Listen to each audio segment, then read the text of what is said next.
ก็ล่วงไปเนาะมันก็จำเป็นจะต้องซ่อมแซมซ่อมบำรุงพัฒนาจะจัดพระป่าจัดอย่างตลอดเวลาก็จะเป็นการรบกวนศรัทธาญาติโยมหลวงปู่ก็เลยว่าไหนๆก็พิมพ์ปฏิทินแล้วเพื่อนผู้จาก็จะเป็นประโยชน์กับศาสนาเป็นประโยชน์กับวัดกับว่าศรัทธาท่านใดที่อันใครได้ปฏิทินเนอะ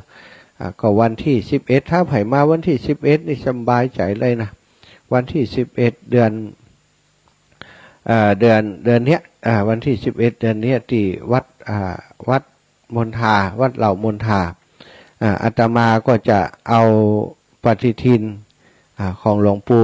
ถ้าทีมงานของหลวงปู่เนาะถ้าทีมงานของหลวงปู่เปิ่นนำมาเองเปิ่นนำมาเองก็จะได้ศรัทธาปู่จ๋าที่หันเลยปู่จ๋าเอาที่ของหลวงปู่หันเรียบร้อยไปเลยที่สั่งอาตมาไว้นั้นนะพี่น้องทางลำปางเพิ่นจะมากันหลายอยู่นะศรัทธาเพิ่นจะมาปู่จ๋าเอาขอมาปู่จ๋าเอาที่ตั้งทีมงานของหลวงปู่เปิ่นเอาปฏิทินมาตั้งมาวางไว้ก็คงจะเอามาวางไว้ที่วัดปากตางเจริญก็คงจะเอามาตวยแล้วก็ที่วัดเหล่ามณฑาก็คงจะเอามาตวยซึ่งอาตมาภาพก็จะสร้างเปิ้นมาแหมเฉพาะของส่วนตัวนี่ประมาณสัก200-300ก็เพื่อส่วนหนึ่งคือสถาปุจจาเอาส่วนหนึ่งไผ่บ่มีตังอีแม่ใครได้แต่นะก็บ่เป็นหยังเนาะเอาไปเพื่อเป็นการศรัทธาญาติโยมได้ดูปฏิทินวันใดวันดีเดือนดีปีดีบางเตื่อคนเฒ่าคนแก่เขาถึงมาถามเนาะอีปล่อยอีแม่ทั้งหลายอีแม่น้องจะขึ้นบ้านใหม่นะอันวันใดจะเหมาะอีนะอันลูกน้องจะแต่งงานอีแม่ว่าวันใดเหมาะฮะมันไปเปิดพอหันเห็นหน่อยมันมีอยู่หันมุดก็จบข่าวศรัทธาญาติโยมเนาะมันก็ดีนะดีมากๆเลยล่ะอาตมาว่าแล้วก็ที่สำคัญอย่างที่ว่าตะกี้ก็คือได้ช่วยนะได้ช่วยอันการพัฒนาปรับปรุงเสนาสนะซ่อมแซมซ่อมบำรุงเสนาสนะวัดวาอารามวัดพระธาตุจอมพอของหลวงปู่ไปโดยก็ขอคือศรัทธาญาติโยมที่ อยากได้ปฏิทินก็นึกในใจคิดในใจคิดว่าจะเอาหื้อไผ่พ่องแล้วก็มาปูชาเอาเนอะถ้ามาวันที่11นี่จบข่าวเลยสบายมากได้ไปเลยแต่ว่าถ้าบ่มาได้มาวันที่11นั้นอาตมาก็อย่างลำปางนี่ก็ต้องไปส่งหลายจุดอยู่ก็โยมแม่หลายๆท่านเพิ่นก็รวมกันรวบรวมกันมาเอาไปส่งตรงนั้นตรงนี้นะก็ดีเนาะรวมกันมาเป็นหมู่บ้านเลยอย่างนี้ก็สะดวกน้อยสำหรับอาตมาที่จะเอาไปมอบให้ศรัทธาอีป่ออีแม่ทั้งหลายไปส่งฮื้อเนาะถ้าไปส่งกูบ้านกูหลังหอหลังเฮือน50บ้านก็ตายแล้วศรัทธาถ้าไปลงเป็นตีเนี่ยเอาแจกจ่ายกันไปรับผิดชอบกันไปอีกก็ดีแล้วอย่างที่เขาเคยทำที่เรื่องเหรียญของพระราชสีสองเมืองก็ทำแบบนี้เนาะก็สะดวกดีเอาแล้วศรัทธาญาติโยมมาพบปะกันเจ้านี้เนาะไหว้พระสวดมนต์กันเหตุกรรมเนาะบางฝ่องตื่นมาก็ท่านอาจารย์วันนี้บ่ไหว้พระคำเตื้อติ๊กเอาไหว้พระกันเหตุก่อนตี 3ปลายแล้วตี 3:19 นาทีไหว้พระสวดมนต์กันก่อนที่จะนำสารธรรมมาแบ่งปันอุจากันเนาะ กราบพระพร้อมกันกราบ1พุทโธเมนาโถกราบ2ธัมโมเมนาโถกราบ3สังโฆเมนาโถ อิมินาสการะนาพุทธังอภิปูชยามิอิมินาสการะนาธัมมังอภิปูชยามิอิมินาสการะนาสังฆังอภิปูชยามิอะระหังสัมมาสัมพุทโธภคะวาพุทธังภคะวันตังอภิวาเทมิกราบสวากขาโตภคะวตาธัมโมธัมมังนะมัสสามิกราบ สุปฏิปันโนภะคะวะโตสาวกสังโฆสังฆังนะมามิกราบนะโมตัสสะภะคะวะโตอะระหะโตสัมมาสัมพุทธัสสะนะโมตัสสะภะคะวะโตอะระหะโตสัมมาสัมพุทธัสสะพุทธังสารนังคัจฉามิธัมมังสารนังคัจฉามิสังฆังสารนังคัจฉามิตุติยัมปิ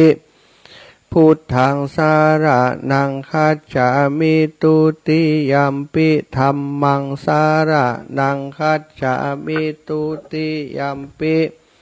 สังฆังสารนังคัจฉามิตาติยัมปิพุทธังสารนังคัจฉามิตาติยัมปิธัมมังสารนังคัจฉามิตาติยัมปิสังฆังสารนังคัจฉามิอิติปิโสภะคะวะอะระหังสัมมาสัมพุทโธวิชชาจารณะสัมปันโนสุขโตโลกาวิทูอนุตตโรปุริสธรรมสารทิสัทธาเทวมนุสสานังพุทโธภะคะวะติสวะคาโตภะคะวะตาธัมโมสันทิฏฐิโกอากาลิโกเอหิปัสสิโกโอปานะยิโกปัจจตังเวทิตัพโพวินโยหิติสุปฏิปันโนภะคะวะโตสาวกสังโฆอุชุปฏิปันโนภะคะวะโตสาวกสังโฆสามิยายาปฏิปันโนภะคะวะโตสาวกสังโฆสามิจิปฏิปันโนภะคะวะโตสาวกสังโฆยะทิทังจัตตาริปุริสยุคานิอัฏฐปุริสปุคะลาเอสะภะคะวะโตสาวกสังโฆอาหุเนยโยปาหุเนยโยทักขิเนยโยอัญชาริการนิโยอนุตตรังปุญญเขตังโลกัสสาติกราบพระพร้อมกันเนอะกราบหนึ่งพุทธังวรันตังศิรสานะมามิกราบสองธัมมังวรันตังศิรสานะมามิ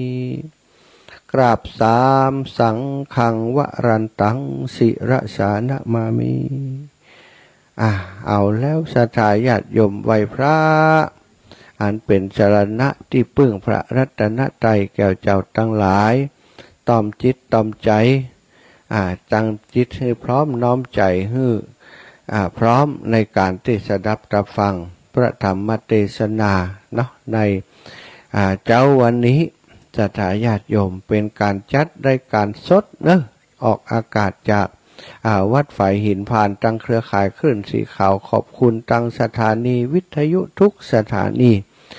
ที่ได้ลิงก์สัญญาณเชื่อมสัญญาณไปส่งถึงบ้านถึงจองสถาเท่าแก่อีป่ออีแม่ตั้งหลายขอธรรมะสวัสดีสวัสดีอรุณสวัสดิ์ธรรมะสวัสดีกับสถาเท่าแก่อีป่ออีแม่ตั้งหลายเฮือตันเจ้ามีความสุขเฮือตันเจ้ามีความเจริญตื่นเจ้ามาได้พบปะกันได้มาฟังน้ำฟังธรรมเป็นบุญของท่านทั้งหลายเป็นบุญของอาตมาธรรมะสักษาการสนทนาธรรมกันเป็นมงคลสถาการได้ฟังสิ่งอันเป็นมงคลก็จะทำให้ชีวิตของเฮาได้กินอาหารที่เป็นมงคลก็คือได้กินตั้งหูได้ฟังธรรมะนะเข้าไปสู่จิตสู่ใจให้ทำให้จิตใจได้สบายเจ้านี้วันนี้จะอู่กับศรัทธาเท่าแก่อีพ่ออีแม่ในเรื่องราวของอาหารอาหารการกินอันนี้คืออาหารที่ทำให้หมู่สัตว์ทั้งหลายผู้เกิดมาแล้ว ดำรงอยู่ได้นะย่อมเป็นไปเพื่อความดำรงอยู่ของหมู่สัตว์ผู้เกิดมาแล้วหรือเพื่ออนุเคราะห์แก่หมู่สัตว์ผู้แสวงหาที่เกิดชะตาดังได้สดับมาอย่างนี้สมัยหนึ่งพระพุทธเจ้าพระผู้มีพระภาคเจ้าได้ประทับอยู่ที่พระวิหารเชตวันเป็นอารามของท่านอนาถปิณฑิกเศรษฐี ในเขตพระนครสาวัตถีพระผู้มีพระภาคเจ้าได้ตรัสว่าดูก่อนภิกษุทั้งหลาย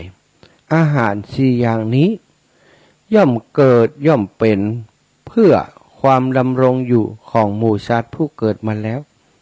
และเพื่ออนุเคราะห์หมู่สัตว์ผู้แสวงหาที่เกิด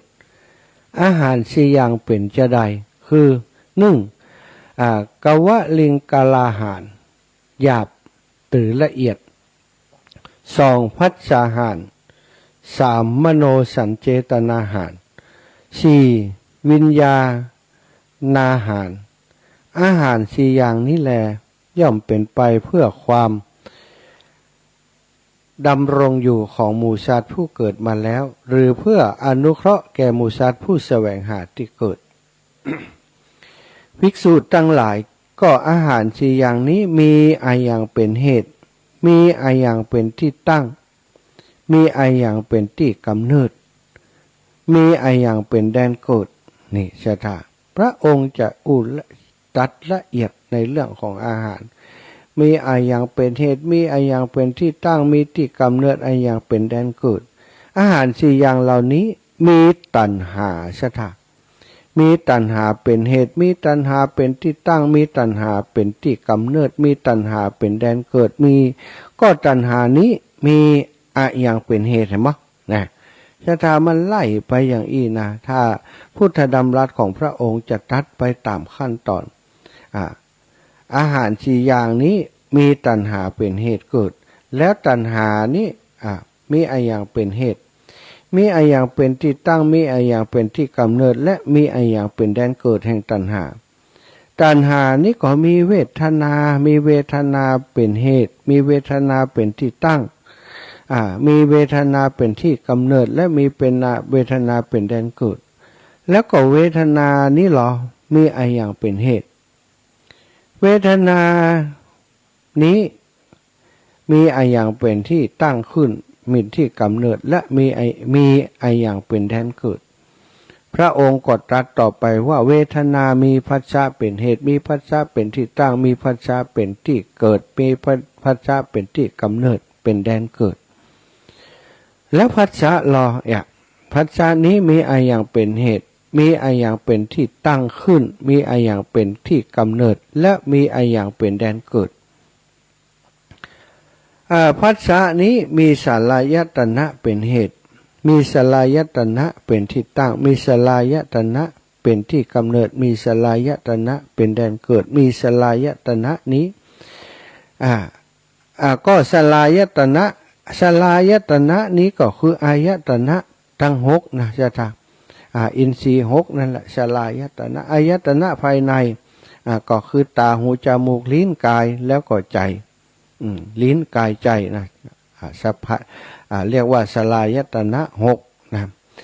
สลายตนะนี้มีอะอย่างเป็นเหตุมีอะอย่างเป็นที่ตั้งมีอะอย่างเป็นที่กำเนิดมีอะอย่างเป็นแดนเกิดสลายตนะนี้มีนามรูปเป็นเหตุมีนามรูปเป็นที่ตั้งขึ้นมีนามรูปเป็นกำเนิดมีนามรูปเป็นแดนเกิดมีนามรูปก็นามรูปรอมีอะอย่างเป็นเหตุมีอะอย่างเป็นที่ตั้งมีอะอย่างเป็นที่กำเนิดมีอะอย่างเป็นแดนเกิดนามรูปมีวิญญาณวิญญาณการรับรู้อย่างต่างๆนั้นทั้งกายทั้งตาทั้งหูจมูกลิ้นกายใจเนี่ยจะถามเป็นเหตุมีวิญญาณเป็นที่ตั้งมีวิญญาณเป็นที่กำเนิดมีวิญญาณเป็นแดนเกิดไล่ไปแหมก็วิญญาณนี้มีอะอย่างเป็นเหตุมีอะอย่างเป็นที่ตั้งมีอะอย่างเป็นที่กำเนิดมีอะอย่างเป็นแดนเกิดพระองค์ก็ตรัสว่าวิญญาณนี้มีสังขารเป็นเหตุมีสังขารเป็นที่ตั้งขึ้นมีสังขารเป็นที่กำเนิดมีสังขารเป็นแดนเกิดแล้วก็สังขารนิโรมีอะอย่างเป็นเหตุมีอะอย่างเป็นที่ตั้งขึ้นมีอะอย่างเป็นที่กำเนิดและมีอะอย่างเป็นแดนเกิด สังขารทั้งหลายก็มีอวิชชาเป็นเหตุอวิชชาเป็นเหตุเป็นที่ตั้งขึ้นมีอวิชชาเป็นที่กำเนิดและมีอวิชชาเป็นแดนเกิดภิกษุทั้งหลายเพราะอวิชชาเป็นปัจจัยจึงมีสังขารเพราะมีสังขารเป็นปัจจัยจึงมีวิญญาณเพราะมีวิญญาณเป็นปัจจัยจึงมีสลายตนะเพราะมีสลายตนะเป็นปัจจัยเนาะเนี่ยจึงมีนามรูปมีเวทนามีสัญญามีสังขารมีวิญญาณอย่างอีกเป็นต้นสถาดังได้พันธนามาเช่นนี้ความเกิดขึ้นแห่งกองทุกข์ทั้งมวลย่อมมีโดยเหตุประการละชนี้ก็เพราะว่าอาวิชชานั้นแหละดับด้วยการสำลอกโดยบัดเหลือสังขารจึงดับเพราะสังขารดับวิญญาณก็ดับวิญญาณดับสลายตนะก็ดับสลายตนะนามรูปก็ดับ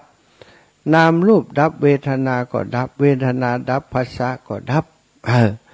ภาษาดับตัณหาอุปาทานต่างๆก็ดับอันนี้ก็คือพระพุทธพจน์ของพระพุทธเจ้านะสถาญาติโยมภิกษุทั้งหลายอาหารสี่อย่างเหล่านี้ย่อมเป็นไปเพื่อความดำรงอยู่ของหมู่สัตว์ผู้เกิดมาแล้วและเพื่ออนุเคราะห์แก่หมู่สัตว์ผู้แสวงหาที่เกิดเป็นจะใดย่อมเป็นไปเพื่อสมมุติสัจจะนะวิญญาณอาหารสี่อย่างนี้แลย่อมเป็นไปเพื่อความดำรงอยู่ของหมู่สัตว์ผู้เกิดมาแล้วและเพื่ออนุเคราะห์แก่หมู่สัตว์ผู้แสวงหาที่เกิดย่อมเป็นที่ยืนยันถึงสมมุติสัจจะถึงการเวียนว่ายตายเกิดของสัตว์ทั้งหลายสมบูรณ์แล้วนั่นเองแต่ถ้ามีผู้กล่าวว่ายังบ่ชัดเจนก็ยังบ่หรือยังบ่เห็นมีที่กล่าวไว้อย่างชัดเจนก็จะบอกให้ฟังว่าพระผู้มีพระภาคเจ้าตอนนั้นประทับอยู่ที่เชตวันได้ตรัสว่าภิกษุทั้งหลายอาหารสี่อย่างนี้ย่อมเป็นไปเพื่อความดำรงอยู่ของหมู่สัตว์ผู้เกิดมาแล้วหรือเพื่อความอนุเคราะห์แก่หมู่สัตว์ผู้แสวงหาที่เกิดอาหารสี่อย่างเป็นจะได้ก็มีกาลิงการาหารตึงหยาบตึงละเอียดพัสสาหารมโนสัญเจตนาหารวิญญาณอาหารพระผู้มีพระภาคเจ้าได้ตรัสอย่างนี้แล้วท่านพระโมลิยภักขุณะได้กราบทูลพระผู้มีพระภาคว่าพระพุทธเจ้าข้าภัยน้อย่อมกลืนกลิ่นวิญญาณอาหารพระผู้มีพระภาคเจ้าตรัสว่าตั้งปัญหายังบ่ถูกเวลาถามบ่ถูกพระองค์ก็บอกว่าตั้งปัญหายังบ่ถูกนะเฮาบ่ได้กล่าวว่ากลืนกลิ่นวิญญาณอาหารถ้าเฮากล่าวว่ากลืนกลิ่นวิญญาณอาหารควรตั้งปัญหาในข้อนั้นไว้ได้ว่าพระพุทธเจ้าข้าไข่ทนไข่นอย่อมกลืนกลิ่นวิญญาณอาหารแต่เฮามิได้กล่าวอย่างนั้นผู้ใดพึงถามเราผู้มิได้กล่าวอย่างนั้นอย่างนี้ว่าพระพุทธเจ้าข้าวิญญาณอาหารย่อมมีเพื่ออะไรหนออันนี้ควรเป็นปัญหาควรชี้แจงให้กระจ่างในปัญหานั้นว่าวิญญาณอาหารมีบ่เกิดมีพบเกิดที่จะใดเนาะถ้าไผ่ไปเข้าเฝ้าพระพุทธเจ้าตั้งปัญหาบ่ถูกก็ให้ตั้งใหม่นะชะตาบางคนก็ตักง่ายไปเหมือนกัน บอกว่าจะตั้งคำถามตั้งปัญหาอย่างใดเนาะส่วนใหญ่ก็เป็นผู้นิ่งอยู่ถ้าตั้งปัญหาถูกพระองค์ก็จะทรงตอบเนี่ย ศรัทธาญาติโยมทั้งหลายความในเรื่องของอาหารของวิญญาณอายังต่างๆนี้อาหารสี่อย่างนี้คำว่ากาลิงกลาหารนี้กาลิงคลาหารนี้เป็นอาหารที่พระพุทธองค์ทรงได้ขยายความว่าเป็นอาหารที่เฮากินเข้าไปนี้นะเป็นอาหารยาเป็นอาหารละเอียดการที่เฮากินเข้าไปศรัทธาญาติโยมเฮาจะสังเกตเห็นว่าพระพุทธองค์นั้น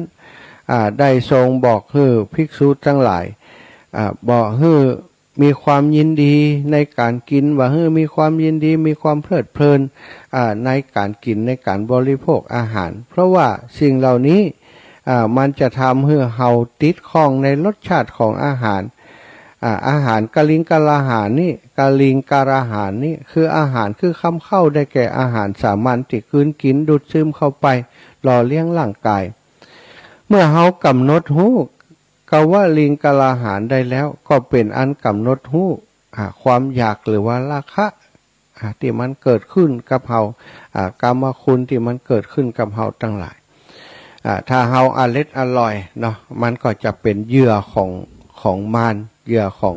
มารที่เอาเหยื่อมาล่อเฮาศรัทธาญาติโยมความอร่อยทำให้เฮาชื่นชอบติดอกติดใจเชาะมากินแฮมถ้าบ่อ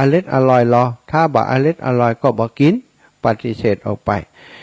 การที่ชอบหรือบ่ชอบนี้เปิ้นเรียกว่ามันเป็นเวทนามันเกิดขึ้นเมื่อเวทนามันเกิดขึ้นมันก็ทำเวทนาสัญญาสังขารวิญญาณนามรูปสลายตนะอย่างต่างๆเกิดวิญญาณแล้วก็เกิดอวิชชาเกิดตัณหาอย่างต่างๆวนไปเวียนมาอยู่อย่างนี้การบริโภคอาหารจะใดกินจะใดเพื่อจะบ่ฮื้ออันกิเลสตัณหาเป็นเหยื่อของกิเลสตัณหาเป็นเหยื่อของความอยากเป็นเหยื่อของความอร่อยอันนี้พระพุทธองค์ก็ได้ทรงตรัสให้สาวกทั้งหลายได้สำนึกในการกินนี้เป็นสิ่งสำคัญนะศรัทธาญาติโยมกินเพื่อจะให้ร่างกายของเฮาเนี้ยมีกำลังวังชาได้มีบ่ามีแหงในการทำงานอย่างต่างๆแต่ว่าคนส่วนใหญ่คนทั่วไปเนี่ยเอาการกินนี้ไปเป็นเรื่องของกิเลสตัณหาไปปรุงอาหารจะได้บ่เอาเด้อ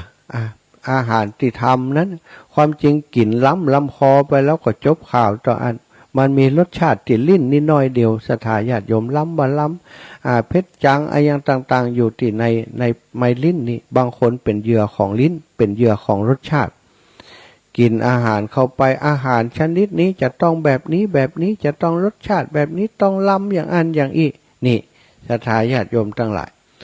ถ้าเขาเป็นเหยื่อแบบนี้ถ้าเอาอาหารมาเป็นเหยื่อคืออาหารนี้เป็นเหยื่อของมันอยู่แล้วเอามาล่อเขาถ้าเขาไปติดในรสชาติของอาหารก็จะเกิดสุดท้ายของปลายทางของการกินนั้นก็จะกลายเป็นความทุกข์อาหารที่เขากินเข้าไปแทนที่จะเกิดประโยชน์กับร่างกายแต่ส่วนเดียวกลับกลายเป็นสิ่งที่ทำให้เขาไปยึดติดไม่มีความเป็นตัวเป็นตนไม่เป็นตัวเราเป็นตัวเขาไม่เป็นอาหารของเราไม่การกินของเราถ้าใครมากินอาหารของเราเขาก็มึดก็เกลียดให้เขากินแล้วบ่แบ่งเขากินของเขาหมดเชี่ยง ฉะนั้นพระองค์บอกว่าถ้ากินอาหารบางมันเจือด้วยยาพิษของพยามารก็คือฮื้อได้มีสติในการกินในการบริโภคพระองค์ทรงเปรียบเทียบไว้ชัดเจนมากศรัทธาญาติโยมเปรียบการกินอาหารแบบสำรวมแบบมีสตินั้นอย่างใดอย่าใดกินอาหารไปแล้วบ่เกิดความอยากบ่เกิดลักษณะของการไปติดรสชาติของอาหารศรัทธาถ้าเขาไปติดรสชาติของอาหารปุ๊บก็อย่างว่านั้นวงจรของการเกิดทุกข์มันก็เกิดวันใดที่บ่ได้กินแบบนี้เขาก็จะทุกข์แต่ถ้าเขากินด้วยสติด้วยปัญญารู้ว่ากินไปเพื่ออะไรหยังเขาจะบ่ติดในรสชาตินั้นเพียงทำหน้าที่กินไปทำหน้าที่จับใส่ปากทำหน้าที่เคี้ยวทำหน้าที่ปล่อยมันลงไปกลืนลงไปในกระเพาะคือมันทำหน้าที่ของมันลงไปในกระเพาะมันก็คับออกมาเป็นของเสียจะ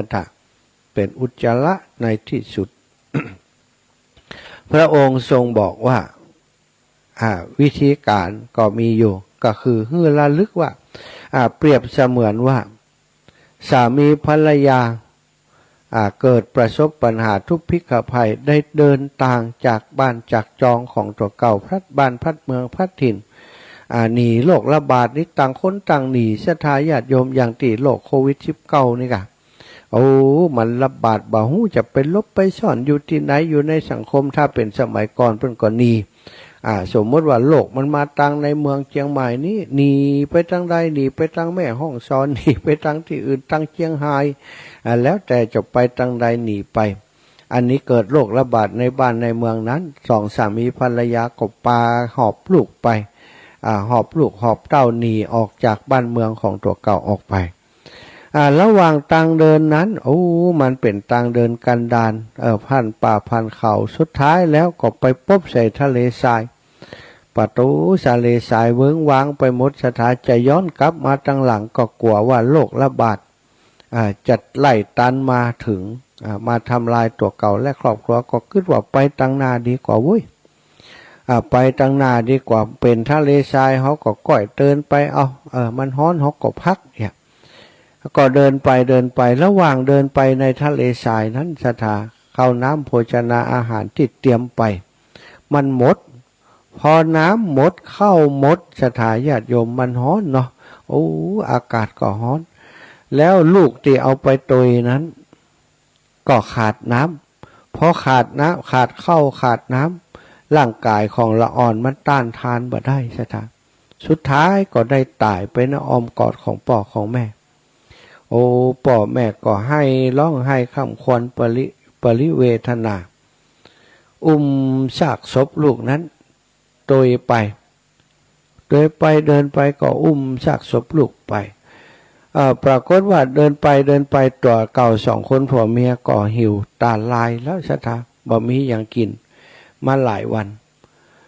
มดแหงที่จะเอาลูกไปโดยใดแล้วศพลูกนั้นก็เอาวางไว้กับปืนด้วยความที่ปืนมันฮ้อนเนาะมันก็ทำให้ศพนั้นไม่เกียมไปไม่เกียมเป็นก็พอแล้วมันก็เป็นชิ้นเนื้อชิ้นหนึ่งแต่มีรูปร่างของลูกอยู่ก็กู้กันสองคนผัวเมียถ้าเฮาจะอยู่ต่อไปใดเฮาคงจะต้องกินจิ้นกินเนื้อกินหนังของลูกเฮานี่ละถ้าบ่กินนี่ก็คงจะตายแน่ๆศรัทธาญาติโยมลองมาคิดพอเนาะลูกที่ฮักดังแก้วตาดวงใจแต่ตอนนี้บ่มีลมหายใจแล้วก็กลายเป็นเหมือนกับขอนไม้เหมือนกับสิ่งที่คือมันเป็นสิ่งบ่มีชีวิตแล้วเอาวางเหี้ยหั่นมาได้แต่มันก็ยังเป็นศพของลูกเฮาเป็นศพของลูกเฮา สามีภรรยาสองคนนั้นก็กั้นใจว่าเอาละไหนๆก็ลูกก็ตายไปแล้วบัดเดี๋ยวนี้เฮาต้องการอาหารถ้าเฮาบ่ได้กินอย่างเฮาก็คงจะหลอดจากทะเลทรายนี่ไปบ่ได้ลูกเฮ้ยถ้าจัดหน้ามีจริงขอให้ลูกนี้เกิดมาเป็นลูกของพ่อของแม่แฮมเนอะบัดเดี๋ยวนี้พ่อจะกินเนื้อของลูกที่บ่มีวิญญาณแล้วนี้เนาะกินเนื้อของลูกเพื่อจะประทังชีวิตไปสถาลองคิดพอปาดจิ้นลูกมากินมันจะกินลำใดจะใดสถาญาติโยมเคี้ยวแต่ละกรรมเนี่ยต้องมีสติอยู่กับการเคี้ยวว่าเฮาบ่ใช่กินเพื่อความอร่อยกินเพื่อจะให้มีชีวิตยังอยู่ได้ต่ออันกะเคี้ยวไปก็ให้ไปเคี้ยวไปก็ให้ไปมีเวทนากับสิ่งที่เกิดขึ้นนั้นถ้าเมื่อใดเฮากินอาหารโดยมีสติแล้วก็มีความคิดว่ากินเพื่อจะยังชีวิตให้อยู่บ่ใช่เพื่อความอร่อยสนุกสนานบันเทิงอย่างต่างๆอย่างที่พระสงฆ์เปิ้นปัจเจเวคขณะน่ะก็คือบ่ได้กินเพื่อความเพลิดเพลินจำเริญใจเพื่อความมัวเมาทางกายเพื่อความประดับเพื่อความตกแต่งแต่เป็นการบริโภคเพื่อจะให้ทำอัตภาพนี้เป็นไปได้หรือว่าเป็นไปได้ก้าวต่อไปได้อย่างยืนต่อไปได้ตามเหตุตามปัจจัยมันนี่การกินของพระภิกษุนี่เปิ่นจะปัจเจเวกแม้กระทั่งจีวรเนี่ยไม่จะทั่งจีวรไม่กระทั่งอาหารต้องพิจารณาก่อนกินเสมอถ้าบ่พิจารณาก่อนก็เหมือนกับกินก้อนเล็กร้อนเข้าไปอีกพระพุทธองค์ทรงตรัสอย่างนั้นเพราะอย่างศรัทธาพระองค์หันประโยชน์ในเรื่องนี้จะได้ถ้าเราพิจารณาดีๆเรามีสติมีสมาธิกับการบริโภคนั้นกิเลสตัณหามันบ่เกิดขึ้นศรัทธากิเลสตัณหามันบ่เกิดขึ้นตัณหาเกิดขึ้นเพราะมีอวิชชาแต่ถ้าเราหู้ตันมันตัณหาวิชชานามรูปสลายตนะผัสสะเวทนาวิญญาณอย่างเกิดขึ้นบ่ได้มันก็ดับเท่านั้นเองถ้าเฮามีจิตติดตามการกินของเฮาบ่เป็นเหยื่อของอาหารบ่เป็นเหยื่อของการกิน ประโยชน์ก็จะเกิดขึ้นกับตัวเฮาฮันเนาะสถาฉะนั้นก็ให้พิจารณานะทุกครั้งที่กินไอ้อย่างถ้ามันจะอร่อยถ้ามันรู้สึกอร่อยล้ำแล้วก่อนนั้นเป็นเหยื่อของกิเลสแล้วฮือหวนระลึกนึกย้อนมาแห่มใหม่ฮือนึกอย่างที่พระพุทธองค์เส้นตัดไว้เหมือนกับกินลูกของตัวเก่าที่ตายไปแล้วนั้นมันจะกินล้ำได้อย่างไรสถามันก็เกี้ยวไปให้ไปเกี้ยวไปก็มีสติไปกินเพื่อจะอยู่รอดบ่ได้เนอะกินเพื่อจะอยู่รอดบ่ได้เนอะอย่างอีเป็นต้นเนาะเอาแล้วศรัทธาญาติโยมก็มาดูเวลาตอนนี้03:46 นาทีก็จะแบ่งเวลาเพื่อศรัทธาญาติโยมที่อยากจะโทรมาหามามาจ๋าสนทนากันก็โทรมาได้เนอะ0808844173แบ่งเวลาให้ศรัทธาได้มาโทรเป็นเพื่อนกันพ้อง0808844173เป็นเบอร์ของอาตมาภาพพระมหาสมชาติชาตะปัญโยเนอะศรัทธาญาติโยม0808844173ไผว่างไผสะดวกก็โทรมาหากันได้บ้างพ้องตื่นเจ้ามาวันนี้บ่ได้ยินเสียงท่านอาจารย์สาธิตแล้วไปโทรไปหาเพื่อนเนอะ วันนี้เพื่อนบ่ได้จัดรายการจะไปโทรหาเพื่อนถือว่าอาตมาแจ้งให้ศรัทธาปล่อยแม่ได้รับทราบแล้วท่านอาจารย์เพิ่นติดภารกิจอยู่ที่จังหวัดแม่ฮ่องสอนบ่ได้เอาเครื่องถ่ายทอดไปโดยเนอะศรัทธาไปแต่เพียงลำพังเพื่อนกลับไปไปบ่ได้เอาอุปกรณ์อย่างไปโดยเพราะฉะนั้นก็คงจึงได้จัดรายการบ่ได้ศรัทธาปล่อยแม่อยากจะโทรหาเพื่อนวันที่เพื่อนจัดรายการก่อนเนอะเจริญพรแม่อ้อยเอาไปขายของแล้วยังวันนี้ยังกับข้าวด้วยเจ้าขายกับข้าวด้วยกันแม่เจ้าดีกะขายกับข้าวด้วยดีดีแล้วทำไปเนอะแม่เนอะเจ้าสาธุสาธุขอบคุณแม่เนอะเจ้าไว้เจ้าแม่อ้อยบ้านวังหม้อเจริญพรพี่น้องตั้งแจงหัวลินเมืองฝาง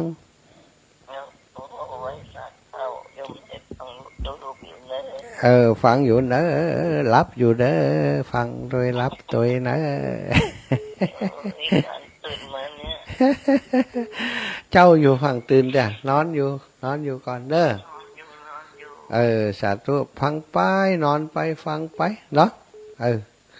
สาธุบุญรักษาแม่นะสาธุบุญรักษาเจริญพรโยมแม่ย่าอายุ84 ปีจะ85แล้วเจ้าแม่ฟังอยู่นอกจ้าไม่ให้กำลังใจเลยเจ้าขอบคุณ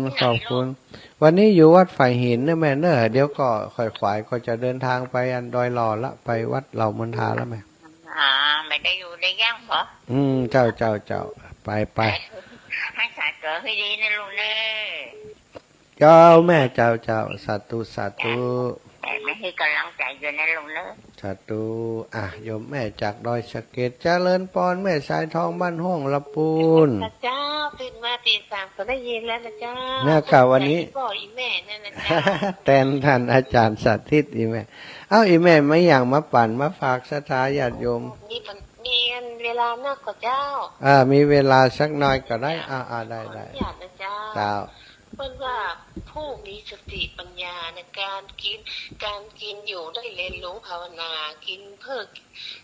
ออยู่นะเจ้าแม่เจ้า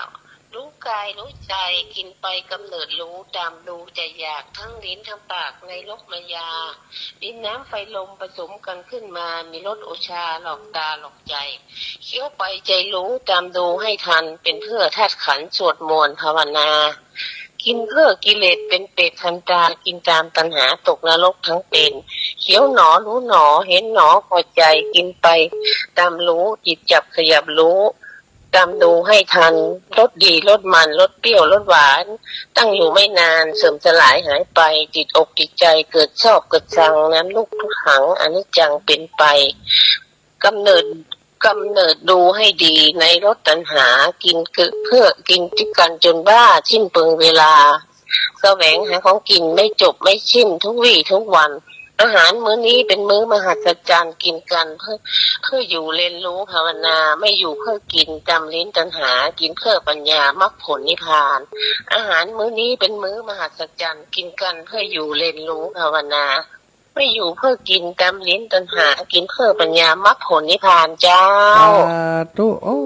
ส กำลั รุ ง ป ใจ ส ทำ รุป อาหา ได้ รนะ ดี เจ้าม าก ถึงแม้ก็ได้ยินนะเจ้า สรุปได้ดีมากเลยทุโยมแม่มาสรุปอันเนื้อหาเฮ้ยเจริญพรโยมแม่ดารา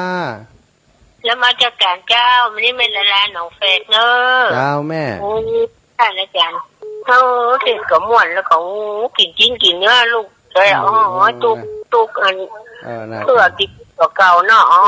เจ้ากินเพื่อให้อยู่ได้ถ้าไปกินเพื่อล้ำอเล็ดอร่อยกว่าพิษเนาะแม่เนาะกินบารามก็จังมันได้เพื่อตัวเก่าเนาะใช่เพื่อให้มันอยู่ได้เปิ่นโอ้ถึงที่สุดแล้วคนเฮาต้องแบบนี้เนาะแม่เจ้าอ๋อยเจ้าดูเด็กกับม่วนเนอะสาระอย่างก็ได้ประโยชน์ทุกอย่างเนี่ยมันได้แปะท่านเนาะโอ้เจ้าสาธุสาธุไม่ก็ได้ตานเพราะวัดอันอย่างก็ฤาษีอย่างก็ม่อนฤาษีวันที่12 ถึง 22เนาะแม่เนาะแล้วละอันหลังอาจารย์300ข้าวปลานะกะอันกฐินกะ313เนาะน่ะสาธุอาจารย์ปล่อยเจ้าอ่อนแล้วก็เลยไปที่อันอย่างก็มูลทาทิพย์เนาะที่วัดใหม่ที่เห็นกุฏิแท่นไปหอนละวันนั้นเนี่ย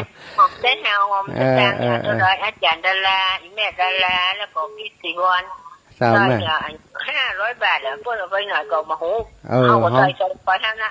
หอมกันหันหมดละแม่มันดึงได้ไปเนี่ยทุกสิ่งทุกอย่างในหันหมดเนาะยกมือไหว้เดี๋ยวเปิดเอาไปเฮาก็มาหูว่าที่ไหนเนาะเขาตกไปเอาไปรถตู้เปิ่น3 คนก็ม่วนดียกมือไหว้เห็นได้บุญนะเจ้าขอบคุณนี่แม่เนอะสลับสายปันกันคนน้อยก่อนเนอะกูฟังว่าอันท่านว่าโอ้อย่างก็แม่เจ้าแม่เจ้าอาจารย์แต่บอกเป็นแม่ก็ยกมือไหว้เนี่ยเจ้ามันก็จานแล้วก็ยกมือไหว้เนี่ยก็ได้บุญนะสาธุ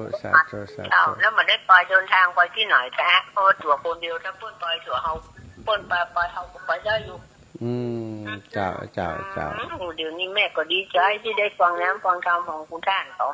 แล้วมาบ้านเขาปิดสิริมงคลเนาะบ้านที่วัด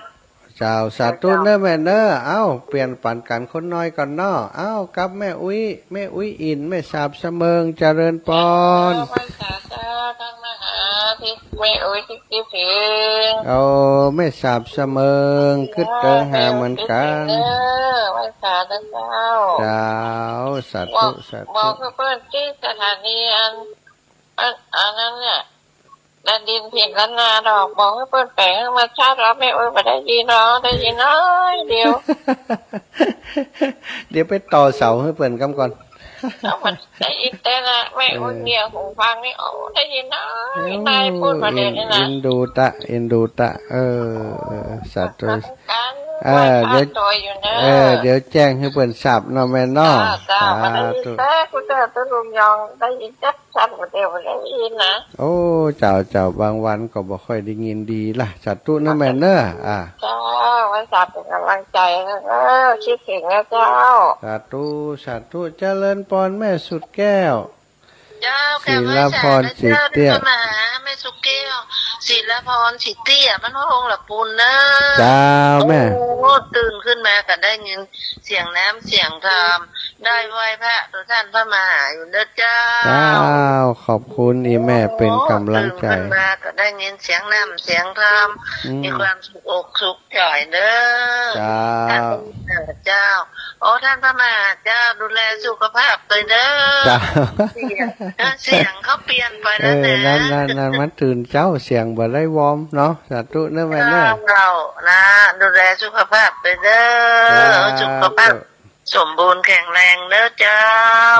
ถูกบุญรักษาแม่ปันกันคนน้อยกับโยมแม่คำนวณบ้านดินดำเด้อวัดดอยเต่าคำพุ่นเจริญพรแม่มาเอวก่อนน่ะ เอา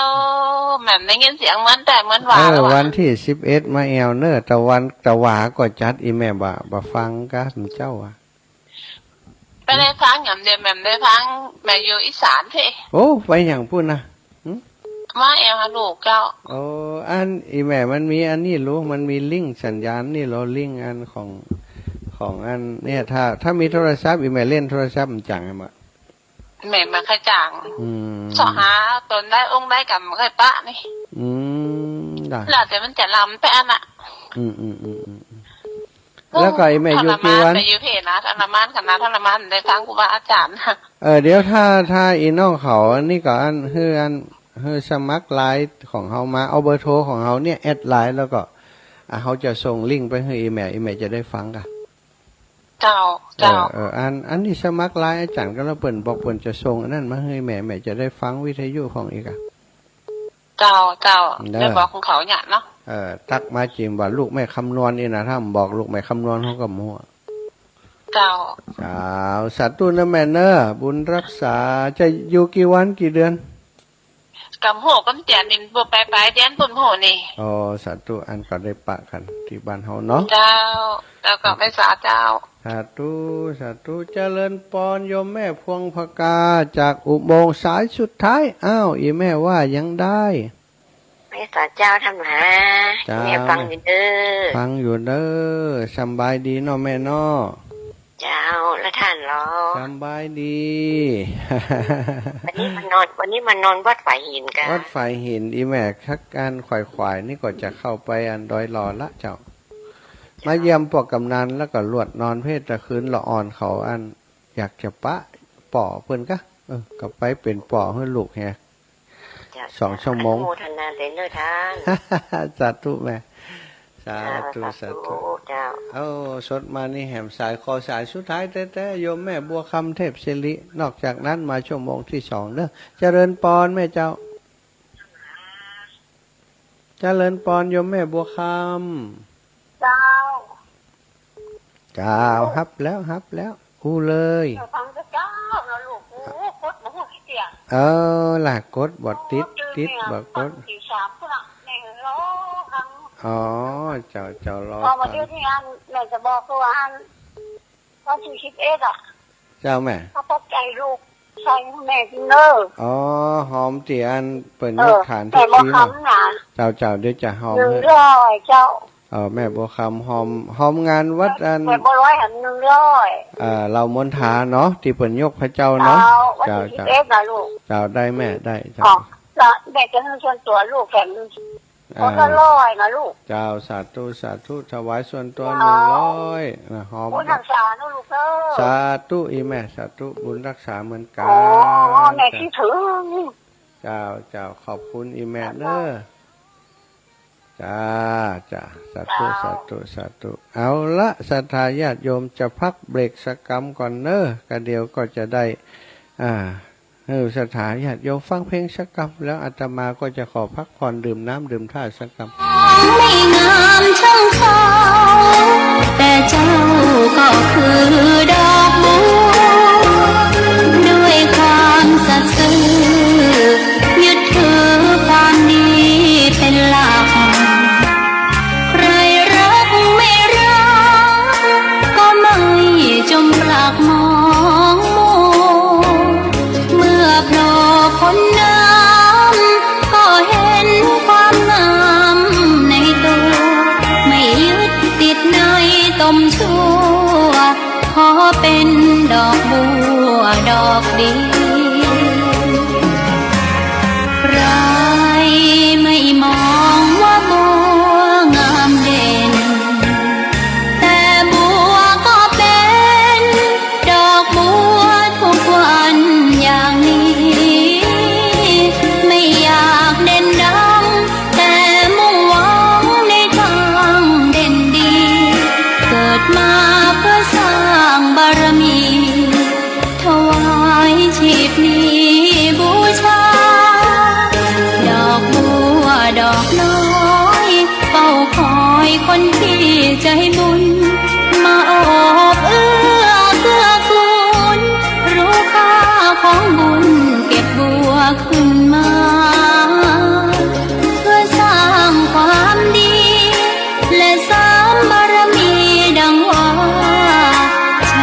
มมา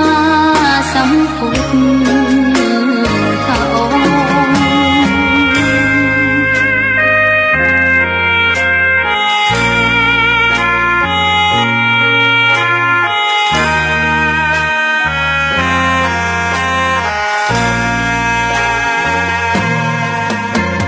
ใคร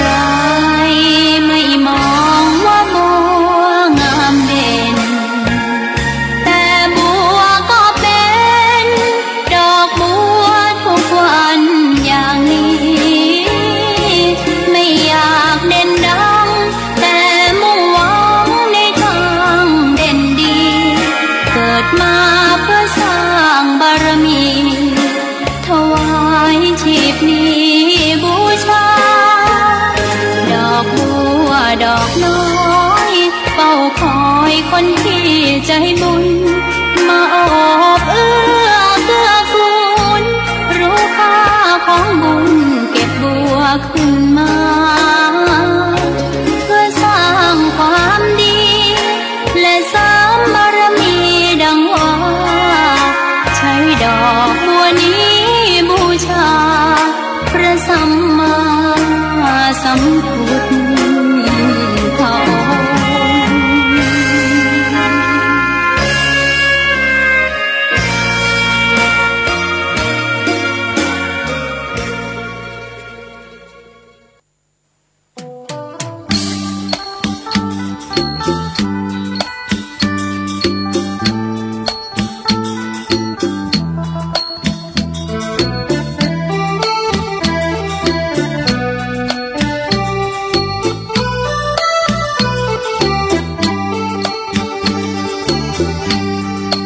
รถ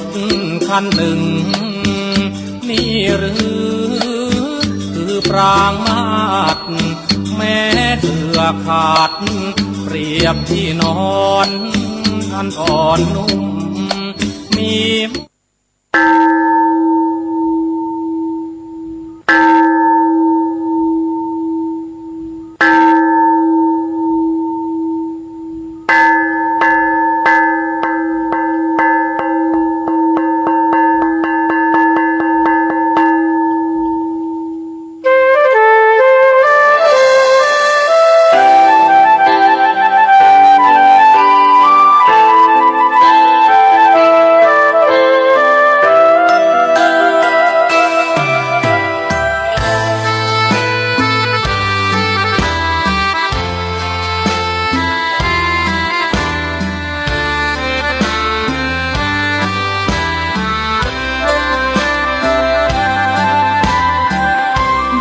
เกิดเป็นคนนั้นยากจริงนะเพราะพุทธศาสนายิ่งแสนยากเย็นคนไทยโชคดีที่สุดแล้วมีแก้ว3 ดวงงามเด่นมีวัดซึ่งเป็นนาบุญยิ่งใหญ่มีศาสนาพุทธประจำชาติไทยอยากหล่ออยากสวยเราต้องรักษาศีลอยากมีอันจะกินต้องหมั่นทำบุญทำทานเอาไว้เข้าวัดสวดมนต์ฝึกฝนสติให้ว่องไวรีบทำตอนที่เราทำเองได้อย่ารอจนตายถึงเข้าวัดว่าเข้าวัดยามเป็นจะได้เห็นแต่น้ำใจเข้าวัดยามตายจะได้เห็นแต่น้ำตาก่อนจะสายเกินขอเชิญมาใช้ชีวิตให้คุ้มค่าเจริญทานศีลภาวนาสั่งสมบารมีไว้ทำบุญตอนที่ยังมีชีวิตย่อมดีกว่ารอเขาอุทิศบุญให้อย่ามัวหลงเพลินเดินห่างวั มีมากมาย เข้าวัดตอนตายสายเกินแก้กรรม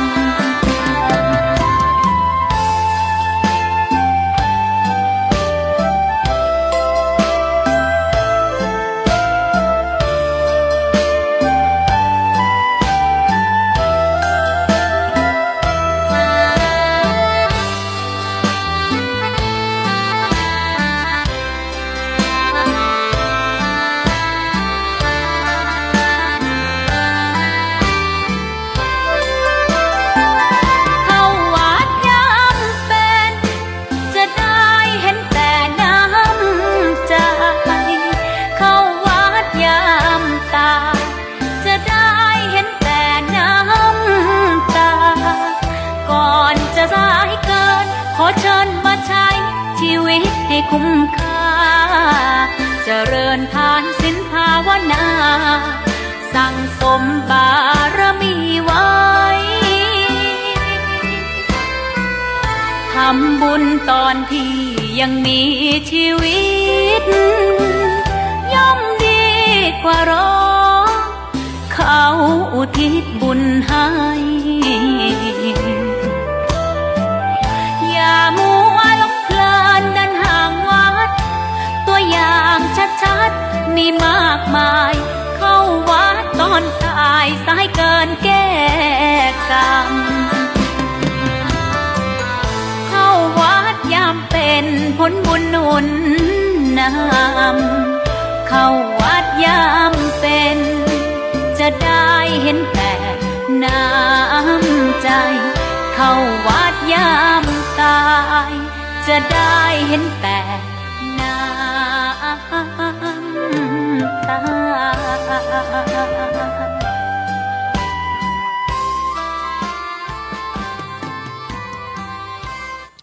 อรุณสวัสดิ์ธรรมสวัสดีพบกันในชั่วโมงที่สองสถาญาติโยมพบกันในชั่วโมงที่สองนี้เนาะก็วันนี้เด้อสถาญาติโยมบางท่านบางคนอีพ่ออีแม่บางท่านตื่นเจ้ามาเพิ่งได้ฟังบัดเดี๋ยวนี้บางพ่องก็ฟังตั้งแต่ตี 3มาแล้วตั้งแต่เข้ารายการมาบางพ่องก็กำลังได้ฟังเนาะเสียงที่ท่านได้ยินอยู่ในขณะนี้นะเป็นเสียงของอาตมาภาพพระมหาสมชาติชาตปัญโยอุทยานธรรมพระสุนทรมุนีตำบลพระบาทอำเภอเมืองจังหวัดลำปางมาปฏิบัติหน้าที่แทนครูบาอาจารย์ท่านอาจารย์พระอาจารย์สาธิตธีระปัญโยโดยเมตตาบารมีของท่านพระครูอภิวัฒนวิกรมจัดแบ่งเวลามาฮือกับอาตมาภาพได้ทำหน้าที่ตรงนี้แทนครูบาอาจารย์เปิ้นเนาะก็ต้องกราบในเมตตาครูบาอาจารย์ท่านพระอาจารย์พระครูอภิวัฒนวิกรมและท่านพระอาจารย์สาธิตธีระปัญโยครูบาอาจารย์สองรูปสององค์นี้ทำให้อาตมาภาพได้มีพื้นที่ได้มาพบปะกับสถาญาติโยมอีพ่ออีแม่ตั้งหลายตั้งสถานีวิทยุในเครือข่ายคลื่นสีขาวโอ้โยมแม่เล็กธรรมนัสว่ายังได้โยมแม่ โอ้ยแม่เราคิดดีใจดีใจ จ้า ได้ยินเสียงท่านพอดี โอ้ นอนไม่หลับอ่ะ โอ้นอนไม่หลับฟังวิทยุได้ยินเสียงพอดีสา ฟัง ธุ วิทยุไปเรื่อยพอดีกลับไปพักแล้วก็นอนก็ไม่หลับเปิดมาเจอท่านพอดีเลยดีใจมาก โอ้ขอบคุณโยมแม่เนอะ อยากเมื่อไรท่านจะผ่านมาเรื่อยๆมนต์ฉันข้าวทุกมื้อ แถวไหนนะบ้านโยมแม่น่ะ อยู่บ้านแพะป่าห้าซอยสี่อะลูก แพะป่าห้าซอยสี่แถวแม่โจ้กะ ด้านจากสมโจ โอ้ถ้ามีโอกาสไป ตลอดเลยอ่ะ ถ้ามีโอกาสไปทางนู้นจะโทรบอกแม่เนอะ จ้ะ สาธุ จะได้ สาธุ ทำบุญมั่งอะ สาธุสาธุ คิดถึงท่านตลอด โอ้ดีแล้วขอบคุณย่ามาก อยากตอนนี้ลูกชายกำลังแย่มาก โอ้ อยู่โรงพยาบาลเป็นมะเร็ง โอ้ คอพา ดูแลกัน ไป ดูแลกันย่าเอาละย่าเดี๋ยวเข้ารายการก่อนเนอะย่าเนอะ จ้ะ สาธุย่าสาธุจะอ้าวเอา ดีใจ ยก อะไรดีเสียงดัง เจ้าดีแล้วอ้าวยก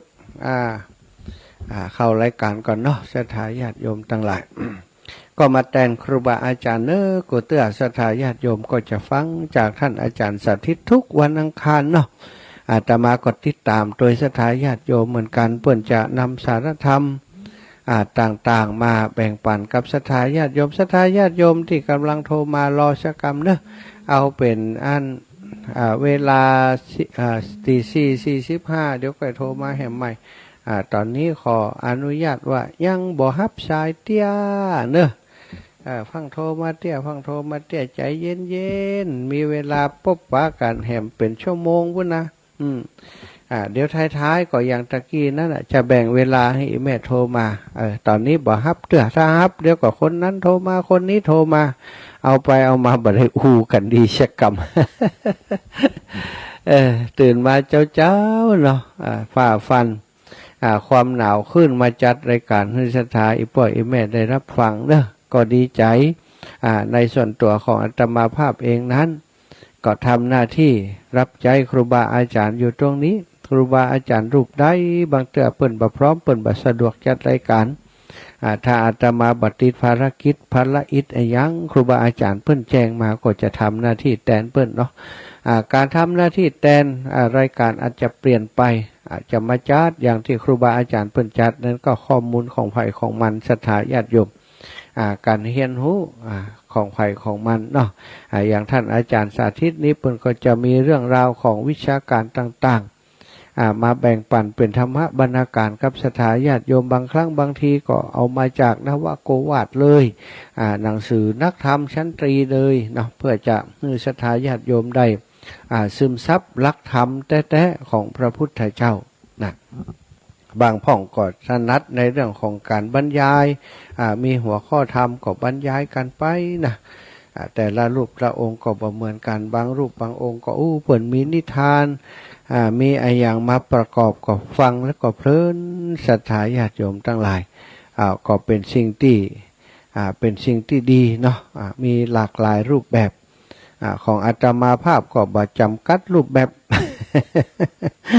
บางครั้งก็เอาสารธรรมบางครั้งบางทีบางเรื่องบางราวก็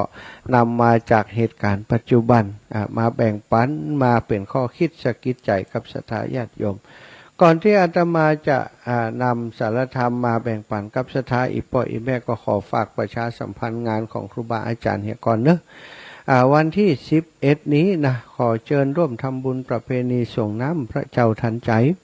แล้วก็สวดอิติปิโส108จบประจำปี 2565 ณ วัดปักตางเจริญและวัดเหล่ามณฑาทิพย์ตำบลดอยหล่ออำเภอดอยหล่อจังหวัดเชียงใหม่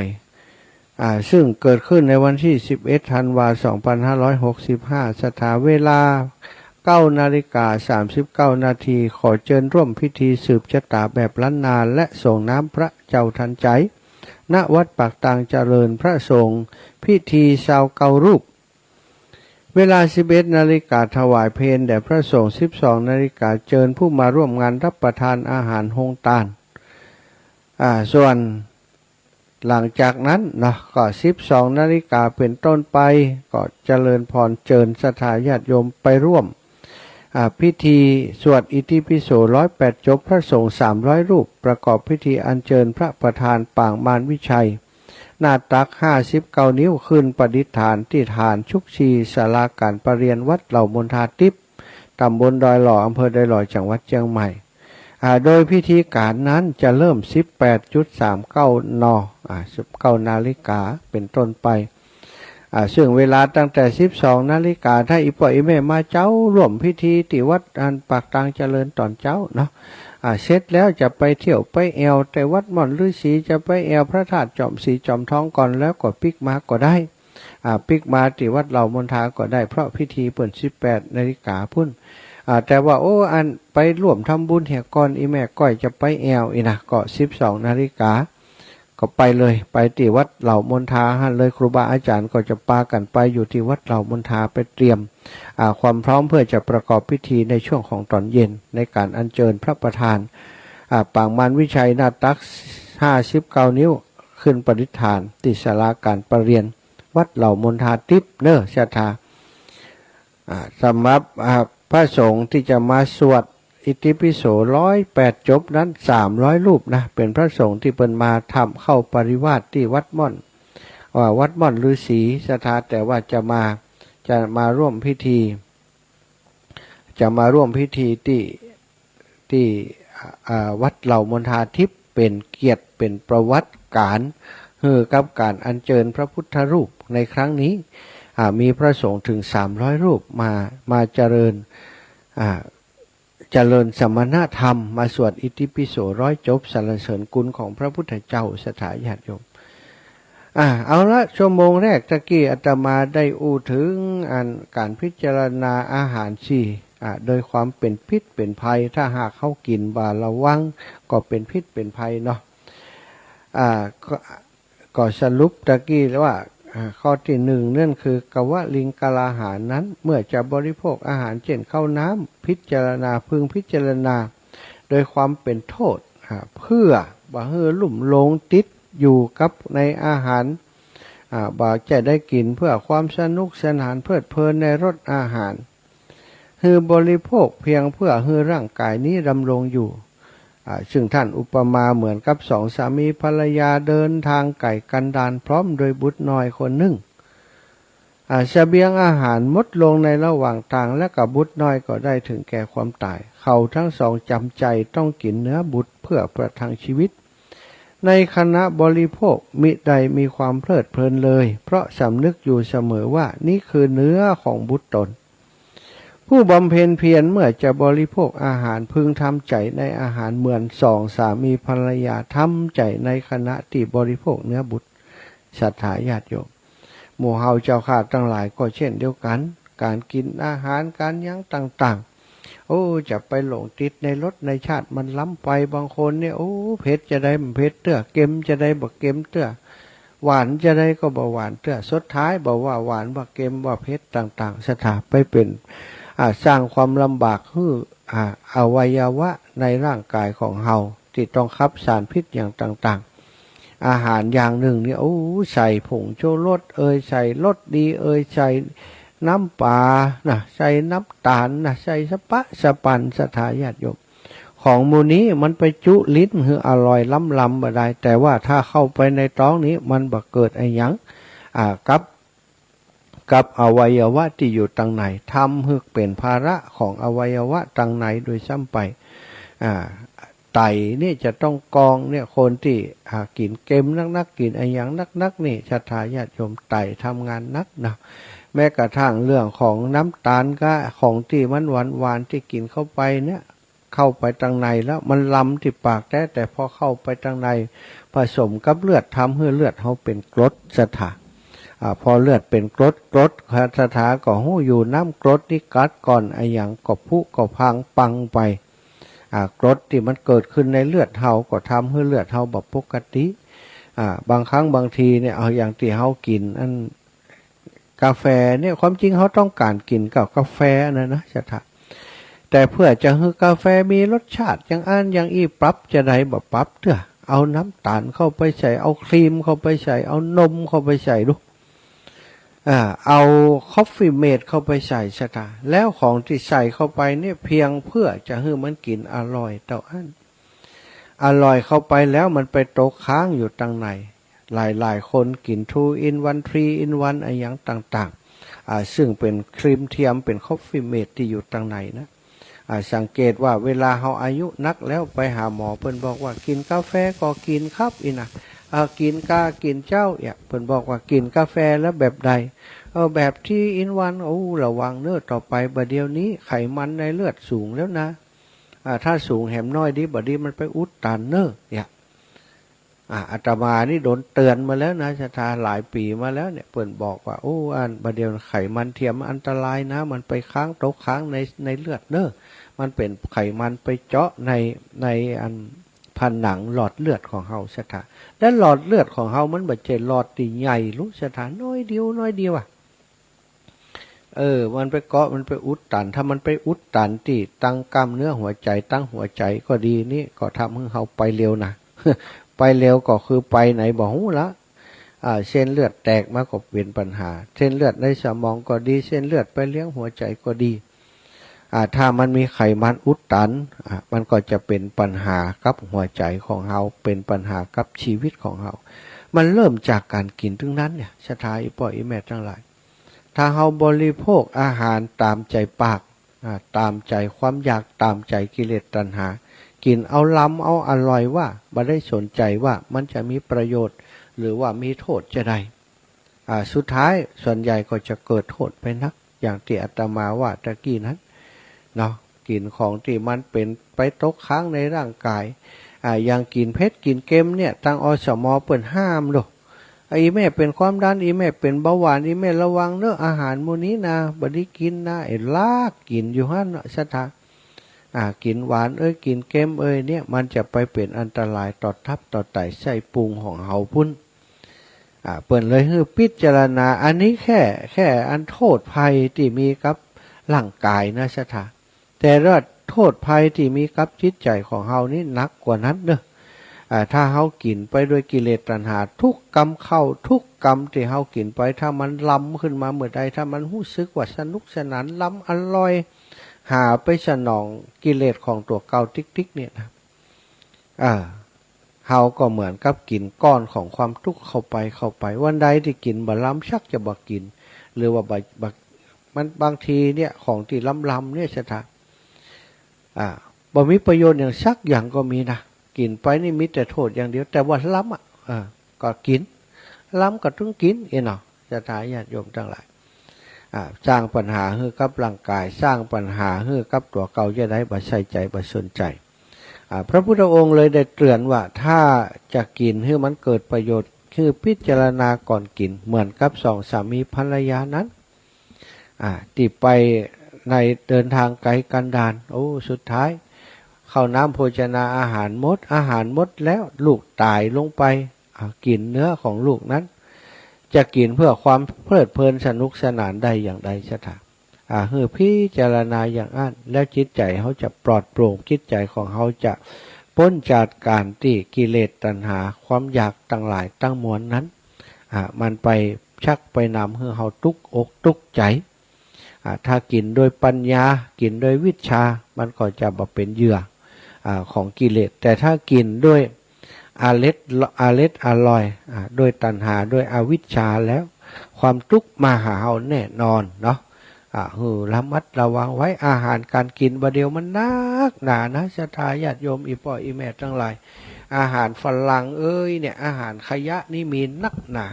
ประเดี๋ยวนี่ลูกหลานละอ่อนเฮานี่กับข้าวกับป่าที่พ่อแม่ทำนี้มันบ่ค่อยกินเนอะไปไหนเปิ้นไปเซเว่นอีแม่ขอตังค์30มา100ขอตังค์100แม่ไปไหนน้องจะไปเซเว่นครับไปกินข้าวอีแม่ย่าเฮือนแล้วเนาะแม่ปั้นทอดไข่เฮือนล้มแม่ย่ากินไว้แล้วลกแกงไว้เฮือนแล้วบ่กินบ่ล้ำเนี่ยสถาญาติโยมโดยใจลูกเอาตังค์ให้ลูกไปซื้อของที่เซเว่นของที่เซเว่นก็เป็นกับข้าวกับป่าที่เพิ่นทำมานะสถาทำมาแต่วันแล้วก็มาส่งวันนี้ส่งวันนี้ก่อนจะเอากินเพิ่นก็เข้าเว็บแห่งกรรมไมโครเว็บแห่งกรรมให้อุ่นให้นี้เอาไปได้เข้าแล้วก็ซื้อโคกซื้ออะไรยังศรัทธาญาติโยมอาหารที่กินเข้าไปเป็นอาหารขยะทั้งนั้นพิซซ่าอายังที่ละอ่อนกินไปเนี่ยไปพอคุณค่าทางอาหารมีตึงนมตึงเนยมีตึงไออย่างปล้มปเตอบอกว่าศรัทธาเป็นอย่างเต้ยของมูนี้เนี่ยกินเข้าไปแล้วเอามาไปสะสมในกระแสเลือดของเฮาพุ่นไปเป็นอันตรายต่อชีวิตของผู้บริโภคเองกินโคกบางพงนี่น้ำเปล่าบ่ได้บ่กินเนอะศรัทธากินข้าวแล้วต้องกิน น้ำโคกน้ำสไปร์น้ำดื่มที่ต้องไปซื้อเป็นมานะถ้ากินน้ำเปล่ามันก็แก้วบักกี่ตังเนาะบัดเดี๋ยวนี้น้ำก็ได้ซื้อนะสถาแก้วบักกี่ตังแต่ถ้าไปกินน้ำขวดน้ำอย่างอันขวด30สถา100 บาทนี่ไปเข้าเซเว่นบ่เหลือสักบาทกลับมาได้เข้ามาเหี่ยกล่องไปนั่งกินนั่นเนี่ยแทนที่จะช่วยพ่อแม่ประหยัดเมื่อเดียวนี้บ่มีแล้วเนาะมันบ่ช่วยพ่อแม่ประหยัด ฟุ้งเฟ้อเห่อเหิมตามกิเลสตัณหาของตัวเก่าตามค่านิยมของยุคสมัยอันนี้คือเรื่องที่อันตรายเปิ้นเรียกว่าพฤติกรรมการกินแล้วสุดท้ายกลายเป็นโทษเป็นภัยต่อลูกต่อเต้าของเฮาเนอะภัยก็ตามที่ต้วยใจลูกต้วยใจหลานปล่อยให้ไปกินอาหารต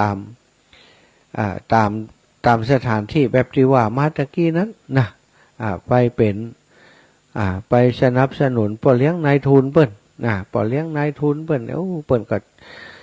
สู้หาใช่ไหมเปิ้นโฆษณาได้ผลหรอกินอาหารอร่อยต้องไปที่นี่เอียนหรอ24 ชั่วโมงใครกินเวลาใดก็ได้ความจริงคนเฮาเนี่ยบัดเจ้ามื้อหนึ่งบัดตอนมื้อหนึ่งบัดแรงนี่บอกสมควรกิน กินแล้วอ้วนทุเจ้านี่2 มื้อบางรูปบางองค์ก็มื้อเดียวฉันแล้วก็แล้วจบข่าวแต่ว่าถ้าเป็นฆราวาสญาติโยมอีกมื้อหนึ่งตอนเย็นแต่บัดเดียวนี้มันบ่มีแค่ตอนเย็นซะท่าบางพ่องนี่ดึกเดินกลางคืนมาไปแล้วเลื่อนไปติ้งตองเวลาไปเอาอาหารมากินแฮมแสดงว่ากินชุดคืนกินชุดวันชุดคืนมีอาหารให้เขากินตลอดสนองกิเลสตัณหาอยากกินมาได้ก็ได้กินมันก็เลยมีความยับยั้งชั่งใจบัดเดี๋ยวนี้ภัยของละอ่อนยุคใหม่สถาหูก่อว่าละอ่อนบัดเดี๋ยวนี้เป็นโรคอย่างที่บ่น่าจะเกิดขึ้นกับละอ่อนนั่นก็คือโรคเบาหวานว่ะสถาโรคเบาหวานบัดเดี๋ยวนี้เบาหวานกับความดันจะกินละอ่อนแล้วนะเพราะอย่างก็อาหารที่เขากินไปนั้นน่ะโรคเบาหวานเขากินตึงแต่ของหวานตึงนั้นขนมนมเนยเนาะสถาเอ้ยขนมของหวานกับละอ่อนมันใดบอกว่านะแล้วก็ยิ่งพ่อแม่ตามใจต้วยใจเนี่ยใครอยากกินยังกินตึงขนมตึงนมตึงเนยตึงอย่างต่างๆอาหารก็มีหวานมีอย่างประกอบอยู่ตลอดเวลากายบ่พอกินน้ำอัดลมน้ำอย่างต่างๆที่เป็นยี่ห้อของเปิ้นเนี่ยเปิ้นโฆษณากินแล้วสู้ซ่าชื่นใจชุ่มจำใจอย่าง มันก็ไปซื้อมากินกันสุดท้ายกินแล้วมันเอาออกอย่างใดใช่ไหมกินแล้วมันก็เข้าไปในกระแสเลือดมันดูดซึมเข้าไปในกระแสเลือดจากเป็นอาหารดีๆของมูนี้พอเข้าไปนั่งในร่างกายกลายเป็นกรดกลายเป็นสิ่งที่เป็นอันตรายต่อร่างกายครับออกมาก็บ่ได้ใช่ไหมมันเข้าไปแล้วมันก็ตกค้างทีนี้มันตกค้างสะสมหวานติ๊กหวานตึงวันกินอันนี้ไปตึงวันมันก็สะสมนักขึ้นเอาไปเอามาละอ่อนเฮากลายเป็นโรคอ้วนไปพอเลยบัดเดียวนี้นะลูกไผ่ก็เป็นอันดีอ้วนไปหาหมดอ้วนปลุกปลักเพราะอย่างสถาอ้วนเพราะการกินที่บ่ฮู้จักบรรยังยิ่งอันมันอร่อยล้ำมันก็กินติ๊กกินติ๊กเอาไปเอามาระงับตัวเก่าบ่ได้นั่งเล่นนั่งนั่งเล่นโทรศัพท์ไปก็มีขนมมาเหี่ยห่อเหี่ยตั้งไว้หั่น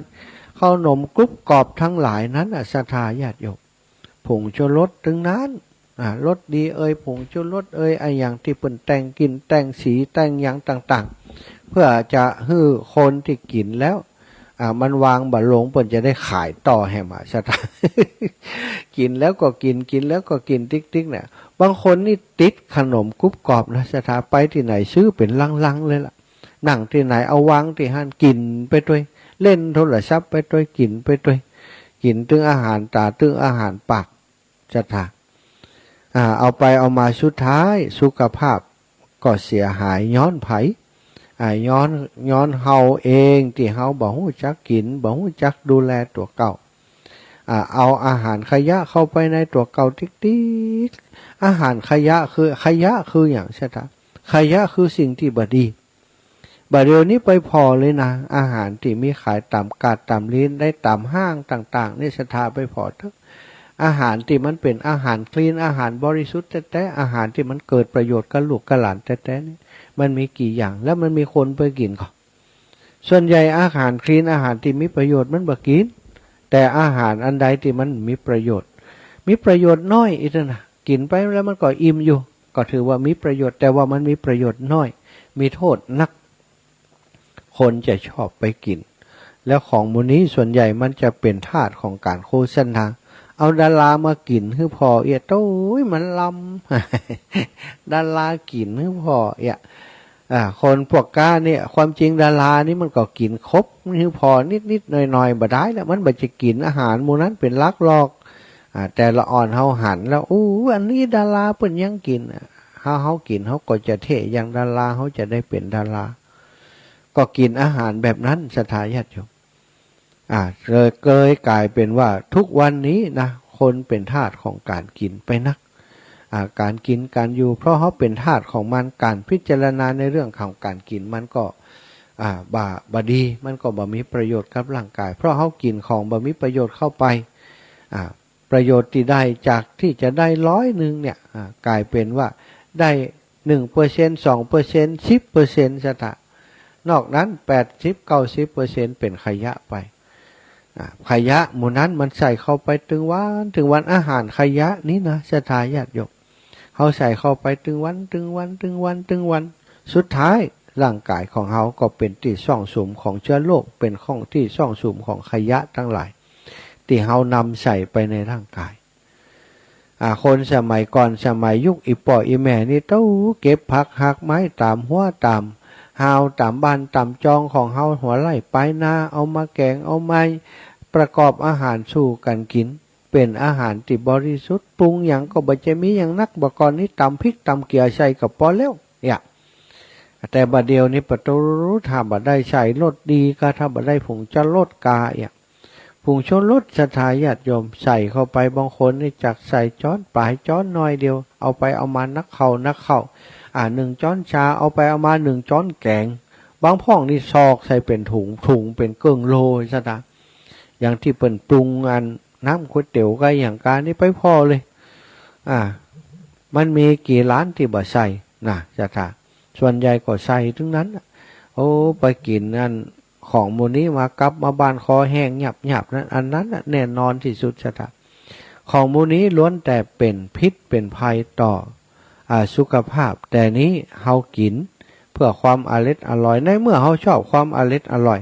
คนที่เขาทำขายเขาก็ต้องปรุงแต่งให้มันอร่อยถ้าบ่อร่อยเฮาหันบ่กินนี่เนาะมันก็เลยกลายเป็นสิ่งที่บัดเดี๋ยวนี้ลูกหลานของศรัทธาเฒ่าแก่อีป่ออีแม่ทั้งหลายมีโรคที่บ่ควรจะเกิดตั้งแต่น้อยเลยโรคความดันโรคเบาหวานนี่มันไปควรเกิดกับละอ่อนอย่างโรคเบาหวานบัดเดี๋ยวนี้ละอ่อนบัดจากบัดก่อนนี้1-2% บัดเดี๋ยวนี้10 กว่าเปอร์เซ็นต์นะสัตว์12% ของผู้ป่วยโรคเบาหวานนี่เป็นเด็กก็เกิดจากสิ่งเหล่านี้แหละเกิดจากการบริโภคการกินเข้าไปของเขาแล้วก็ผู้ใหญ่พ่อแม่กาอย่างกาเนี่ยบ่ดูแลเนาะบ่ดูแลหรือว่าบ่ห้ามปรามปล่อยเขากินตามกิเลสตัณหาบ่ได้สั่งสอนลูกบ่ได้บอกว่าอันนี้มันบ่ดีนะมันเป็นอาหารขยะนะลูกควรจะดูแลตัวเองให้ดีเพราะชีวิตของเฮายังอยู่แหมเมินถ้ามากินของที่บ่ดีสุขภาพลูกจะบ่ดีจะมารักษาตัวอยู่อย่างบ่มีความสนุกสนานในชีวิตเนอะลูกเนอะต้องกินอาหารแบบนี้มันจะเกิดประโยชน์ส่วนใหญ่บ่เอาแล้วรำคาญมันเอาตังค์ฮื้อจบเอาตังค์ฮื้อจบมันก็ไปอย่างที่ว่า ติวเข้ามาเหี่ยกล่องเปิ่นเว็บเรียบร้อยแล้วติวน้ำโคกติวน้ำหวานติวขนมกรุบกรอบมาตัวเหี่ยมดพอดี100บ่ได้แคบหมูมาสักคำเนาะ เอาอย่างก็ได้นะมาตังค์ฮื้อ100ไปซื้อเลขถ้ามี5ถ้ามี5 6เอา65ถ้ามีอย่างหมู่นี้เอาอย่างก็ได้ตั้งแคบหมูมาอีกซะตา นั้นน่ะถ้าเฮาเอาตังค์ฮื้อเขาไปเขาก็ไปซื้ออย่างที่เขามันพอเป็นทาสของโฆษณาก็เอามากินเอามาไว้ถ้ามันเกิดโรคภัยไข้เจ็บขึ้นมาแล้วศรัทธาญาติโยมเฮาจะรักษานั้นมันเสี่ยงตังนักอย่างความดันเบาหวานนี่ถ้าไผเป็นแล้วตลอดชีวิตต้องกินยาตลอดนอกจากความดันเบาหวานแล้วบัดเดี๋ยวนี้โรคที่นักที่สุดนี่นะก็คือโรคไตอาตมามีญาติผู้รักผู้ใหญ่เป็นโรคไตหลายท่านหลายคนโยมพ่อโยมแม่ที่ฟังรายการนี้ก็หลายท่านหลายคน ป่วยติดเตียงอยู่แล้วต้องฟอกไตแฮมอายังแฮมโอ้อินดูไปหันสภาพแล้วแต่เนี้ยอย่างไรศรัทธาถ้ามันเกิดขึ้นแล้วเอาออกมาได้แล้วมีแต่ว่าต้องรักษาตามอาการที่เพิ่นบอกถ้าไตมันทำงานบ่ดีต้องไปฟอกไตถ้าบ่ฟอกไตก็อยู่ต่อบ่ได้ก็ต้องไปฟอกไตบางคนฟอกไปจากเดือนละครั้งต่อมาเป็นสัปดาห์ละครั้งต่อมาเป็นวันละครั้งพอมาเป็นวันละ 2-3 ครั้งนักเข้าเรียบร้อยไปอันนี้ก็คือสิ่งที่มันเริ่มต้นจากอาหารการกินเป็นส่วนใหญ่ซะละเฮากินสนองกิเลสตัณหาของตัวเก่าเกินไปสุดท้ายก็นำโรคภัยไข้เจ็บเข้ามาสู่ตนตัวโดยบัดตันมึงเนาะโดยบัดตันมึงโดยบัดตันหูตัวด้วยซ้ำไปหลายๆคนซะละอย่างโรคสุมาเตอร์โรคมะเร็งนี่เนาะโรคมะเร็งนี่จริงๆแล้วทุกคนนะเพิ่นบอกว่ามีเชื้อของมะเร็งอยู่ในตัวหมดถ้ามะเร็งนี้มันได้โอกาสได้ช่องร่างกายภูมิต้านทานของเฮาบ่ดีหรือว่าอาหารของมันที่เฮากินเข้าไปเนี่ยมันบ่จะเป็นอาหารของเฮามันเป็นอาหารของมะเร็งนี่มะเร็งมันก็ก่อตัวได้ความเครียดทางอารมณ์แบบว่าเครียดแบบได้ขี้โกรธขี้มิงขี้เครียดขี้แค้นขี้กังวลวิตกกังวลนี้อันนี้ก็เป็นเชื้อของมะเร็งเหมือนกันมันทำให้ภูมิในทานในร่างกายของเฮาลดน้อยลงไปพอภูมิต้านทานของเฮามันลดน้อยลงไปก็ทำให้เรื่องของความสมดุลร่างกายมันบ่มีเซลล์ต่างๆมันเปลี่ยนแปลงไปแยกตัวเป็นเซลล์พิษเป็นเซลล์อันตรายมากลายเป็นเซลล์มะเร็งติดตามจุดต่างๆในร่างกายอย่างที่เปิ้นเล่ามีคุณหมอท่านหนึ่งเป็นไอดอลเป็นเน็ตไอดอลของการออกกำลังกายแนะนำอาหารกินแนะนำเรื่องการดูแลสุขภาพอายุ20 ป่ายอยู่ซะท่าหน้าตาเหมือนดาราแล้วเป็นคุณหมอที่จิตใจดีงามออกกำลังกายต่อกรรมเป็นมัดแข็งแรงออกกำลังกายเอาไปเอามาได้ข่าวร้ายเกิดขึ้นเป็นมะเร็งระยะสุดท้ายระยะที่3แล้วสถานไล่ไปไล่มาเกิดจากพฤติกรรมบางอย่างพฤติกรรมบางอย่างในเรื่องของการกินเนี่ยในเรื่องของอารมณ์ขนาดคนออกกำลังกายสถานญาติโยมสุดท้ายก็กลายเป็นอย่างอันไปดีแล้วก็ถ้าเฮาสำให้กะหมู่เฮาทั้งหลายถ้าเฮากินอย่างก็ดีเนี่ยอย่างก็ดีสนองกิเลสตัณหาติ๊กหามาเต่าใดบ่ตึกบ่เต้ากับความอร่อยทางปากทางหูทางจมูกทางลิ้นทางกายทางใจการกินนี้บ่ได้นับว่าการกินแต่ทางปากอย่างเดียวนะศรัทธาการดูสิ่งบันเทิงตั้งตาก็ถือว่าเป็นอาหารตั้งตานะอาหารตั้งตาถ้าบ่พิจารณาดีๆก็เป็นทุกข์เหมือนกันเนอะใครได้อันนั้นใครได้อันนี้นะหารเปิ้นโฆษณานะเป็นเหยื่อของกิเลสทั้งตาทั้งหูต้องฟังเสียงเพราะทั้งฟังเสียงม่วนเจอนักร้องเจอศิลปินถ้าสมัยก่อนซื้อซีดีซื้อเทปเนาะบัดเดี๋ยวนี้บัดต้องแล้วไปโหลดเอาในคอมพิวเตอร์ในโซเชียลต่างๆแต่ก็ต้องเสียลิขสิทธิ์ให้เปิ้นเหมือนกันอย่างเป็นต้นซะท่าอาหารตั้งหูตั้งตาตั้งจมูกตั้งลิ้นตั้งกายตั้งใจกลิ่นก็ต้องหอมๆนุ่มๆนวลๆต้องมีต้องจะไปไหนต้องใส่อันน้ำหอมแบบนั้นแบบนี้คนมีตังค์นะก็น้ำหอมต่างประเทศเนาะจ้ะท่านนั่นก็ว่ากันไปแต่อาหารที่สร้างปัญหาฮือกับคนทั้งหลายก็คืออาหารการกินนี่แหละ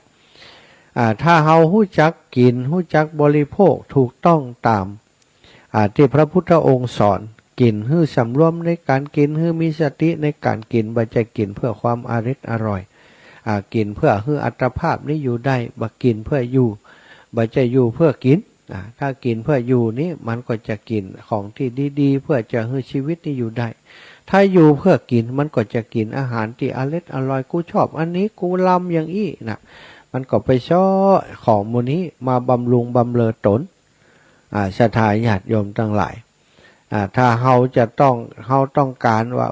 การกินการไว้ของเฮาให้มันเกิดประโยชน์กับร่างกายเกิดประโยชน์กับตัวเฮาจนถึงครับว่าเมื่อการกินนี้นะศรัทธาญาติโยมที่พระพุทธองค์ได้ตรัสนี้ ที่อาตมานำมาเล่าถึง2 ชั่วโมงนี้เพราะอย่างเพราะพระองค์บอกว่าถ้าเฮามีสติในการทุกอิริยาบถโดยเฉพาะในเรื่องของการกินเฮาสามารถถอนกิเลสตัณหาในใจเฮาได้ตัณหาอาหารพวกนี้มันทำให้เฮาเกิดภพเกิดชาติเป็นที่ตั้งของความเกิดความแก่ความเจ็บความตายของมนุษย์เขากินอย่างเข้าไปถ้าบ่มีสติแล้วก็ทำให้เฮานี่เป็นธาตุแต่ถ้าเฮามีสติพิจารณาอาหารที่กินเข้าไปเนี่ยเป็นของบริสุทธิ์พุทธพองพอกินเข้าไปสัมผัสกับร่างกายเป็นของบุตรของเน่าเข้าไปในร่างกายเอาออกมาบ่มีไผจะกินได้มีแต่สุนัขเท่านั้นที่จะไปกินขี้กากขี้ซากของมนุษย์นะมนุษย์กันเองแล้วบ่มีไผจะไปกินละของที่ออกมากินเข้าไปแล้วพอออกมาก็สกปรกเอาง่ายๆด้วยสถานตักเข้าใส่ปากไป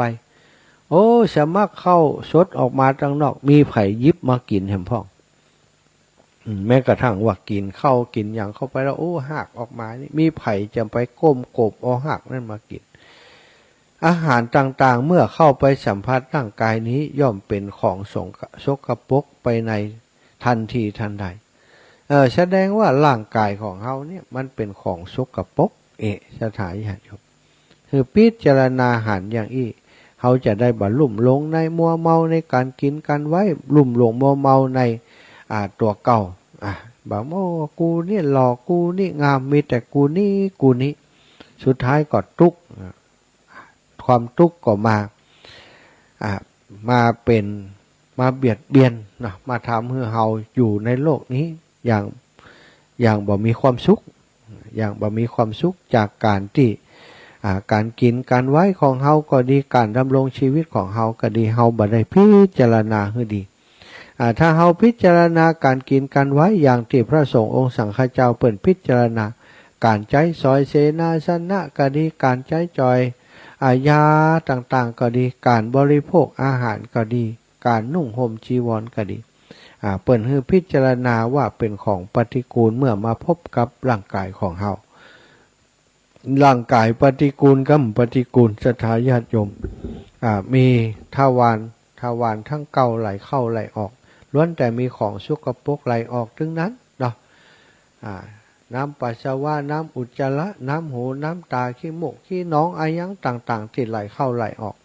นั่นคือของสกปรกที่ออกจากร่างกายเฮาทั้งนั้นถ้าไผ่ก็ตามพิจารณาโดยความเป็นจริงได้หันสัจธรรมแบบนี้ก็จะคลายลดตัณหาคลายกำนัดมีวิชาเกิดขึ้นในตาในปัญญาของตัวเก่ามีวิชาเกิดขึ้นทำให้หันทุกอย่างตามความเป็นจริงในชีวิตของเฮามีเกิดมีแก่มีเจ็บมีตายในเมื่อมันเกิดแก่เจ็บตายเฮาจะมัวลุ่มลงในอาหารการกินทำให้ตัวเก่าเป็นทุกข์อยู่ใหญ่เพื่อพิจารณาให้ดีเนาะเอาแล้วศรัทธาญาติโยมวันนี้ถึงในเรื่องของอาหารที่เฮากินเฮาบริโภคเข้าไปมันจะเกิดประโยชน์จะได้กับร่างกายแล้วก็การกินการพิจารณาการกินต่างๆมันเป็นสิ่งหนึ่งที่บอกว่าถ้าเฮาพิจารณาไปแล้วนั้นมีสติกำกับติดรับรู้ในการบริโภคการกินตลอดมีโอกาสที่เฮาจะได้บรรลุธรรมได้หันธรรมของพระพุทธเจ้าวันนี้ศรัทธาอีป่อยอีแม่เนาะอาตมาแทนครูบาอาจารย์2 ชั่วโมงเนอะเอาละเวลาก็ไล่หลังเข้ามาติ๊กๆแล้วจะหมดชั่วโมงแล้วเนาะ44 นาที45 นาทีศรัทธาอีป่อยอีแม่ใครที่โทรมาชั่วโมงแรกบัดตันเพิ่นสักกรรมโทรมาชั่วโมงที่2แห่งกรรมเนอะโทรมากันโทรมาในชั่วโมงที่2นี้วันนี้วันอังคารเนาะวันนี้วันอังคารแล้วแต่วันนี้วันจันทร์วันนี้วันอังคารเนอะญาติโยมเพิ่นบอกว่านมัสการเจ้าฟังอยู่เจ้าจมแต่เจ้าหน่อยอีนะแต่เนาะเต็ดไว้ถ้าจะจมไว้กันนี่ศรัทธาเพิ่นว่าจมแต่เจ้าหน่อยเจ้าอีวะ กัตลกดีบ่ได้จมนะฟังบ่ได้นะอันนี้เปิ่นโยมอารีศรีที่ บุญธรรมบ้านสาราบัวบกฝากปูจาปฏิทิน2 ฉบับ100 บาทเจ้าศาลาบัวบกถ้าจะได้ไปแอวหากันละศาลาบัวบกนี่นะเอ้าศรัทธาญาติโยม0808844173เนอะแม่จันสมมณีจากเมืองฝางเจริญปอนแม่คำมาแม่คำแดงครองมีแม่จันปางิ้วนะศรัทธาแม่สีดาคนงามแม่สีดาคนงามเวียงป่าเป้าโอ้อันนี้จะปะกันแหมแล้วที่วัดเหล่ามณฑาเนอะมาเนอะศรัทธาญาติโยมทั้งหลายวัดเหล่ามณฑาวันที่แม่ดาเชื้อ7 ตนแม่ดาฟังอยู่เนาะแม่ดาเชื้อ7 ตนถ้าแม่ดาฟังอยู่โทรมาเบอร์นี้เนอะ08088441730808844173ถ้าแม่ดาโทรมาตังไลน์แม่ดาเวลาเปิดโทรศัพท์เข้ามานี่ไลน์เขาจะโดนตัดไปเห็นนะส่วนใหญ่โยมแม่ดาเชื้อ7 ตนเพิ่นจะโทรมาตังไลน์ถ้าจะประหยัดดีเอกเนาะแต่ว่าถ้าเปิดโทรตังโทรศัพท์มันกดตัดของเขาไปให้แม่เจริญปอนโยมแม่นวลเทพเสด็จเช้าวันเสาร์เช้าวันนี้มาแทนกับเจ้าวันนี้แทนท่านอาจารย์ไปแม่ห้องสอนเพื่อนนี่แม่กำลังเดินตังอยู่รอบแรกแม่ได้ฟังสักคำเจ้าลำไปเนาะตี 3เจ้าลำไปวันนี้ไปเก็บกาแฟอยู่กะวันนี้ไปเจ้าตะวาย่างเจ้าตะวาต่อย่างอย่างครับเนาะวางต่อย่างเหี่ยววันเนาะได้ทำบุญหาพ่อแล้วเนาะเจ้าทำบุญหายป่อทำบุญหายลูกเราว่าอาหารพยาธิที่มันเข้าทางปากนะเนาะใช่พยาธิต่างๆมันเข้าทางปากนักที่สุดอีแม่เฮ้ยกินยังเข้าไปเป็นโทษเป็นภัยกับตัวเก่าแน่นหนาแต่ก็ยังลูกกินอยู่นะเนาะแม่เนาะแม่ไม่เหมือนทางจะชื่อนะอาหารจากในโลกที่เพิ่นมาขายนะเจ้าแม่เขาจะปลูกผักปลูกไม้กินกันนะดีจะปลอดภัยดีนะอาหารที่เขาซื้อมาไปในกาดในรีรู้ผักเปิ่นงามบ่มีแมงเจาะแมงกินเลยน่ะเปิ่นก่อนยาร้อนๆนั่นน่ะยาร้อนอีแม่บ่ได้ฉีดโลอีแม่เอาบัวโฮดเอาอ่ะเอาไปกลัวมันอย่างอีกมันกะลำมันลดความมาเอากะลำไปหูไปได้อย่างหมูเขาจะตายอีว่าโอ้ขนาดหมูยังตายกินเลยเนาะน่ะคนนี่ลึกกว่าหมูเนาะสัตว์ตู้นะแม่นะเอาแบ่งคนอื่นเนาะจ้าเอาปันกันจ้าตู้ปันกันคนน้อยเจริญปอนโยมพ่อบุญตันเจดีย์3 ยอดครับไหว้สาพระอาจารย์2 เจ้าติดกันแล้วนะพ่อเนาะมันตื่นเจ้าท่านรับเดี๋ยวมันรับมันหมกรับน้อยเดียวเนาะก็ฟังไม่ได้ฟังเหนือฟังคนไปงานเนาะฟังผ่านไปฟังอย่างก็ฟังนอนคนเดียวสาธุอีปอสาธุร่างใจนะท่านเนอะขอบคุณอีปอหลายๆเนอะสาธุได้กำลังใจจากโยมพ่อบุญตันตลอดอยู่เจดีย์3 ยอดนี่มันได้เจริญปอน086910จากตั้งใดจ้าไหว้สาเช้าท่านอาจารย์เจ้าอีแม่จากที่ไหนโทรมาจากบ้านบวกก็5ตำบลนครคีรีอำเภอบ้านทรายจังหวัดลำพูนเจ้าแม่ใส่แก้ววงคำเจ้าแม่ใส่แก้ววงคำนี่ใส่ใหม่เลยจ้ะโทรหลายเที่ยแล้วเจ้าแม่ใส่แก้ววงคำนี่นะโทรหลายเที่ยแล้วเนาะมาก็วันที่11นี่วันที่11ปากกลางเจริญน่ะปากกลางเจริญครับเหล่ามณฑาทิพย์นี่กะเจ้าไปเจ้าจะไปปากกันเนื้อแม่เนื้อเปิดมากันหลายนะฟังอย่างนี้ฟังได้แต่3 โมงมาแล้วเจ้าสาธุขอบคุณบุญรักษาอีแม่เจ้าสาธุเจ้าแม่สายแก้ววงคำน้อยเจริญพรป้อนันอนันต์พี่น้องเวียงสากับนมัสการท่านมหาเจ้าวันนี้แทนท่านอาจารย์สาธิตอันที่แล้วโทรไปหาท่านมหาจะแบตหมดละแบตหมดละเหี้ยนี่ก็หนาวแล้ว กันมานี่นะ โอ้หนาวกะตั้งเพก่อนมันกัดสีหนาวอันล่างก่อนหนาวตีเชียงใหม่ขึ้นนะครับ ผมโอ้ฟังจะลุงตื่นมาจับพอดีทางมาโอ้สะดุ้งตื่นมาจับเนาะครับขอบคุณอีปอเนอครับผมครับผมขอบคุณไปเมืองสามแล้วจะแวะไปเอาหายปอกำก่อนเจริญปอนพี่น้องห้วยงูแม่บุญเจ้าครูเจ้าวันที่11ป้ากันเนาะแม่เนาะเจ้าวันที่11แม่มาถึงเจ้าก็แม่เอาพุ่นกี่โมงเจ้ามาตีสี่ว่ะโอ้ตีสี่นี่ตันนะสืบชะตาด้วยตีสี่เจ้าจะได้ไปปากกันเจริญก่อนสั่นเข้าอย่างเจ้ากันเจ้าเขาเจ้ามาถวายอาหารเจ้าอยู่เนาะเจ้าเมื่อว่าจะพัดเขามีกันไว้นะโอ้ดีตีสี่มารับมาเนอะนั่งรถก่อนรับมาแล้วอันจะเอาฟักแกะข้อมูลไว้โอ้ดีไก่แม่เดี๋ยวเขาเอาไปหอมกันที่อันวัดหม่อนฤาษีด้วยเนาะเจ้าดีละโอ้มีนักเต็มที่ก็ฟักมุนเอามันจะเอาข้อมูลไปพอจะพอว่ามีขี้แกนของแต่จะอยากไปอยู่โอ้เจ้าป้ากันเนอแม่เนอเจ้าสาธุ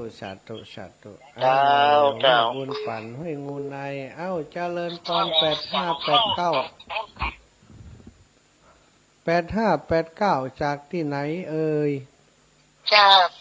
เชียงใหม่สระปีนันทรามเจ้าโอ้พี่น้องนันทรามกับพี่น้องนันทรามสระปีวันที่11ป้ากันปากกลางเจริญเนาะเจ้ากำลังสอบคนอยู่ชอบมาด้วยกันโอ้ได้อัญเชิญพระพุทธรูปหน้าตัก59 นิ้วประดิษฐานด้วยกันเนาะแม่เนาะเจ้ามาเนอยมแม่อย่างก็นี่แม่จันเพนเจ้าแม่จันเพนนะกะเจ้าแม่เป็นไทยล้อมเจ้าแม่มีหลายเบอร์กันนี่แม่ก็เจ้าอันนี้เบอร์ใหม่เขาเปลี่ยนไปกันละน่าเฮาบัดได้บันทึกเบอร์นี้ไว้คำแต่ว่านี่เบอร์ไผ่สาธุขอบคุณนี่แม่นะเจ้าไว้สาเจ้าแม่จันเพนเจริญปอนคนงามร้องหัวแดงแม่ยายพรเจ้าธรรมจักรเจ้าโอ้อย่างอีกะเสียงดังฟังชัดดีนี่ยายพรวันนี้ตื่นแต่เจ้าตื่นแต่เจ้าตื่นแต่เจ้าแล้วเนาะตั้งทำอาหาร2 รอบละ2 รอบกะโอ้ดีกะ2 ชั่วโมงเนาะแล้วอันนี้เบอร์ใหม่เขาเปลี่ยนไปกันสาธุแม่ยายพรเนอะเจ้าบุญรักษาแม่ยายพรพ่อหลวงพ่อมณิตถวายความเคารพไว้สาครับเหมือนกันครับกับน้องไว้สาความเคารพครับมาเอวเนอะจะหารถเดี๋ยวมาไปทำบุญกับเรามูลทาเขาเรียกว่าได้ฝากไปต้องไปได้หันวัดเรามูลทาทิพย์สกรรมน้องนะครับมาฝากจากจะลืมมีบัวข้างถ้าไปข้างที่จะไปส่งน้ำพระสวดมนต์เนาะที่น้องแก้วทันใจของวัดต่างๆเจริญนะสาธุปอกมาป้ากันนะครับวันนั้นวันแรกๆแล้วท่านได้ไปก่อสร้างได้ไปตักปูนตักเปิลอยู่ก็พระเจ้าที่วัดต่างๆเจริญวันที่11ป้ากันเนี่ยปอเด้อขอสลับสายป้อกำเบลแม่สายพินย้อนจะมาซ้อฟังนี่ปอเอาเลยตามสบายเนอะสาธุขอบคุณหลวงพ่อมณิตเจริญปอนแม่สายพินกัลยาซอคือฟังชักบดหรอเจ้าจังบัดนี้ทางเข้ามาหาท่านบอกใครสบายเจ้าเสียงกันเสียงบัดนี้ตึงว่าเนาะตอนสมาจะฟังไปยินเสียงท่านไปยินข้าทางเข้ามาหาว่าเมื่อใจยิ้มกับเลยโทรมาฝึกกับฟังอยู่เจ้าละเสียงเยอะหน้าก็นั่งไปซ้อมนะเจ้าหน้าเสียงบัดนี้จะเอาไว้ก่อนว่าเป็นไงเจ้าให้กำลังใจเด้อขอบคุณอีแม่แม่สายพินแฟนรายการเป็นประจำเนอะทุลุงยองครูบาอาจารย์ทุกรูปแม่สายพินเป็นฟังเจริญปอนโยมแม่เพนคนสู้ชีวิตเจ้าไว้จ่าเจ้าธรรมหาชัดเจนดีเด้อสู้ชีวิตว่ายังไงแสงไฟสว่างตาแสงธรรมะสว่างใจสว่างตาได้แสงไฟสว่างใจได้แสงธรรมเจ้าชัดเจนให้กำลังใจธรรมหาเจ้าขอบคุณไว้จ่าเจ้าขอบคุณแม่เพนเนี่ยคนแม่มาเร็วไปเร็วเค็มเร็วเนาะแสงธรรมสว่างตาแสงไฟสว่างตาแสงธรรมสว่างใจ บ่มีแสงอันใดจะมาเต่าแสงธรรมของพระพุทธเจ้าสว่างตึงกลางวันกลางคืนในที่มืดที่ไหนก็แล้วแต่ถ้ามีแสงธรรมของพระพุทธเจ้าอยู่ในจิตในใจสว่างไสวไปหมดศรัทธาญาติโยมเนอะก็ต้องขอบคุณนะศรัทธาอีพ่ออีแม่ทั้งหลายที่โทรมาให้กำลังใจตอนนี้ตีสี่ไปแล้วแม่นิตยาปินตาคำเอาเจริญปอนโยมแม่นิตยา เจ้านอนพักนะ เอานอนฟังอยู่เนอะหลับไปตัวม่อยจะมาลำปางหน่อยเจ้า ก็ถ้าจะแทรกไปตอนสิ้นปีเพื่อนนี้แม่แล้วงานที่วัดอันหม่อนห้วยแก้วแล้วก็จะปิกลำปางเนอะ เจ้า จ้าสาธุขอบคุณแม่นิตยาเนอะ เจ้า พี่น้องบรรทกหัวจ้างเจริญปอนแม่สุแก้วคำอ้วน แต่ฟังอยู่เนอะ คำอ้วนแต่คนบอกอ้วนเนาะ คนหัวอ้วนเจ้า สาธุคำอ้วนกับปะคนบัดต้องอ้วนมั้ย เจ้าคนหัวอ้วน วันที่11มาป้ากันนะแม่ป้านะ ให้ไฟแต่ไม่มีใครไปอ่ะ เดี๋ยวจะไปฮับ แป๊กก็ด้วยจะรอเลย สาธุมีรถมาให้น้อยจะไปฮับอีแม่ไล่ฮับเขาป่วยไฟมาบ่ได้สาธุเอาสายสุดท้ายเอาขอสายของแม่สายทองเป็นสายสุดท้ายวันนี้เนอะเจริญปอนโยมแม่สายทอง จะกินมันฟังก่อนอันโทรก่อม่วนนี่ เจ้าแม่ มายืมเด็กก็เสียงก็สายนะเจ้าฟังจากผู้อาหารรอบสองเจ้า เจ้าแม่ เปิ้นว่าดูแลสุขภาพนะเจ้า สุขีอัตนังบริหารลันตุจะไปขี้สะอันบริหารกายจะได้สบายอย่าเจ็บป่วยไข้มันทำกุศลโสดมนต์กับไหว้ตามสิ่งภาวนาอย่าซานที่เพิ่งตั้งใจไปได้เงินล้านของทุกหมู่บ้านใดๆสุขทุกข์ที่แท้มันอยู่ที่ใจ หาได้เท่าใดพอใจก็อันนะเจ้า สาธุ กำลัง สา ใจ ธุ พระมหานะเจ้าสาธุสาธุเจ้ากำลังสาเจ้า เอาปนหลานประเสริฐได้จะนอนบัดรับเอาอีป้อว่าเลย สายสุดท้ายเต้ละครับเอาจ้าป้อเออนั่นกะเป็นโทนหลายเนาะพ่อเนาะ เราเข้าหลายไฟขับไปก่อนเข้า นั่นกะเอาละไปกับมันไปมีสาระประโยชน์ของพี่ของมันดีครับเนาะสาธุ นั่นตัวว่าเสียงเทียนสว่างตาเสียงเขาส่องใจนั่งเขานั่งใจนั่งใส่นั่งงามดึงเงินแต่นั่งเขาก็สอนจิตใจเขาก็จะเล่นหนุ่มเลี้ยงครับเนาะสาธุบุญรักษาพ่อเนอะเวลาหมดเวลาจัตตารโรธรรมาทันติอายุวันโนสุขังพระลา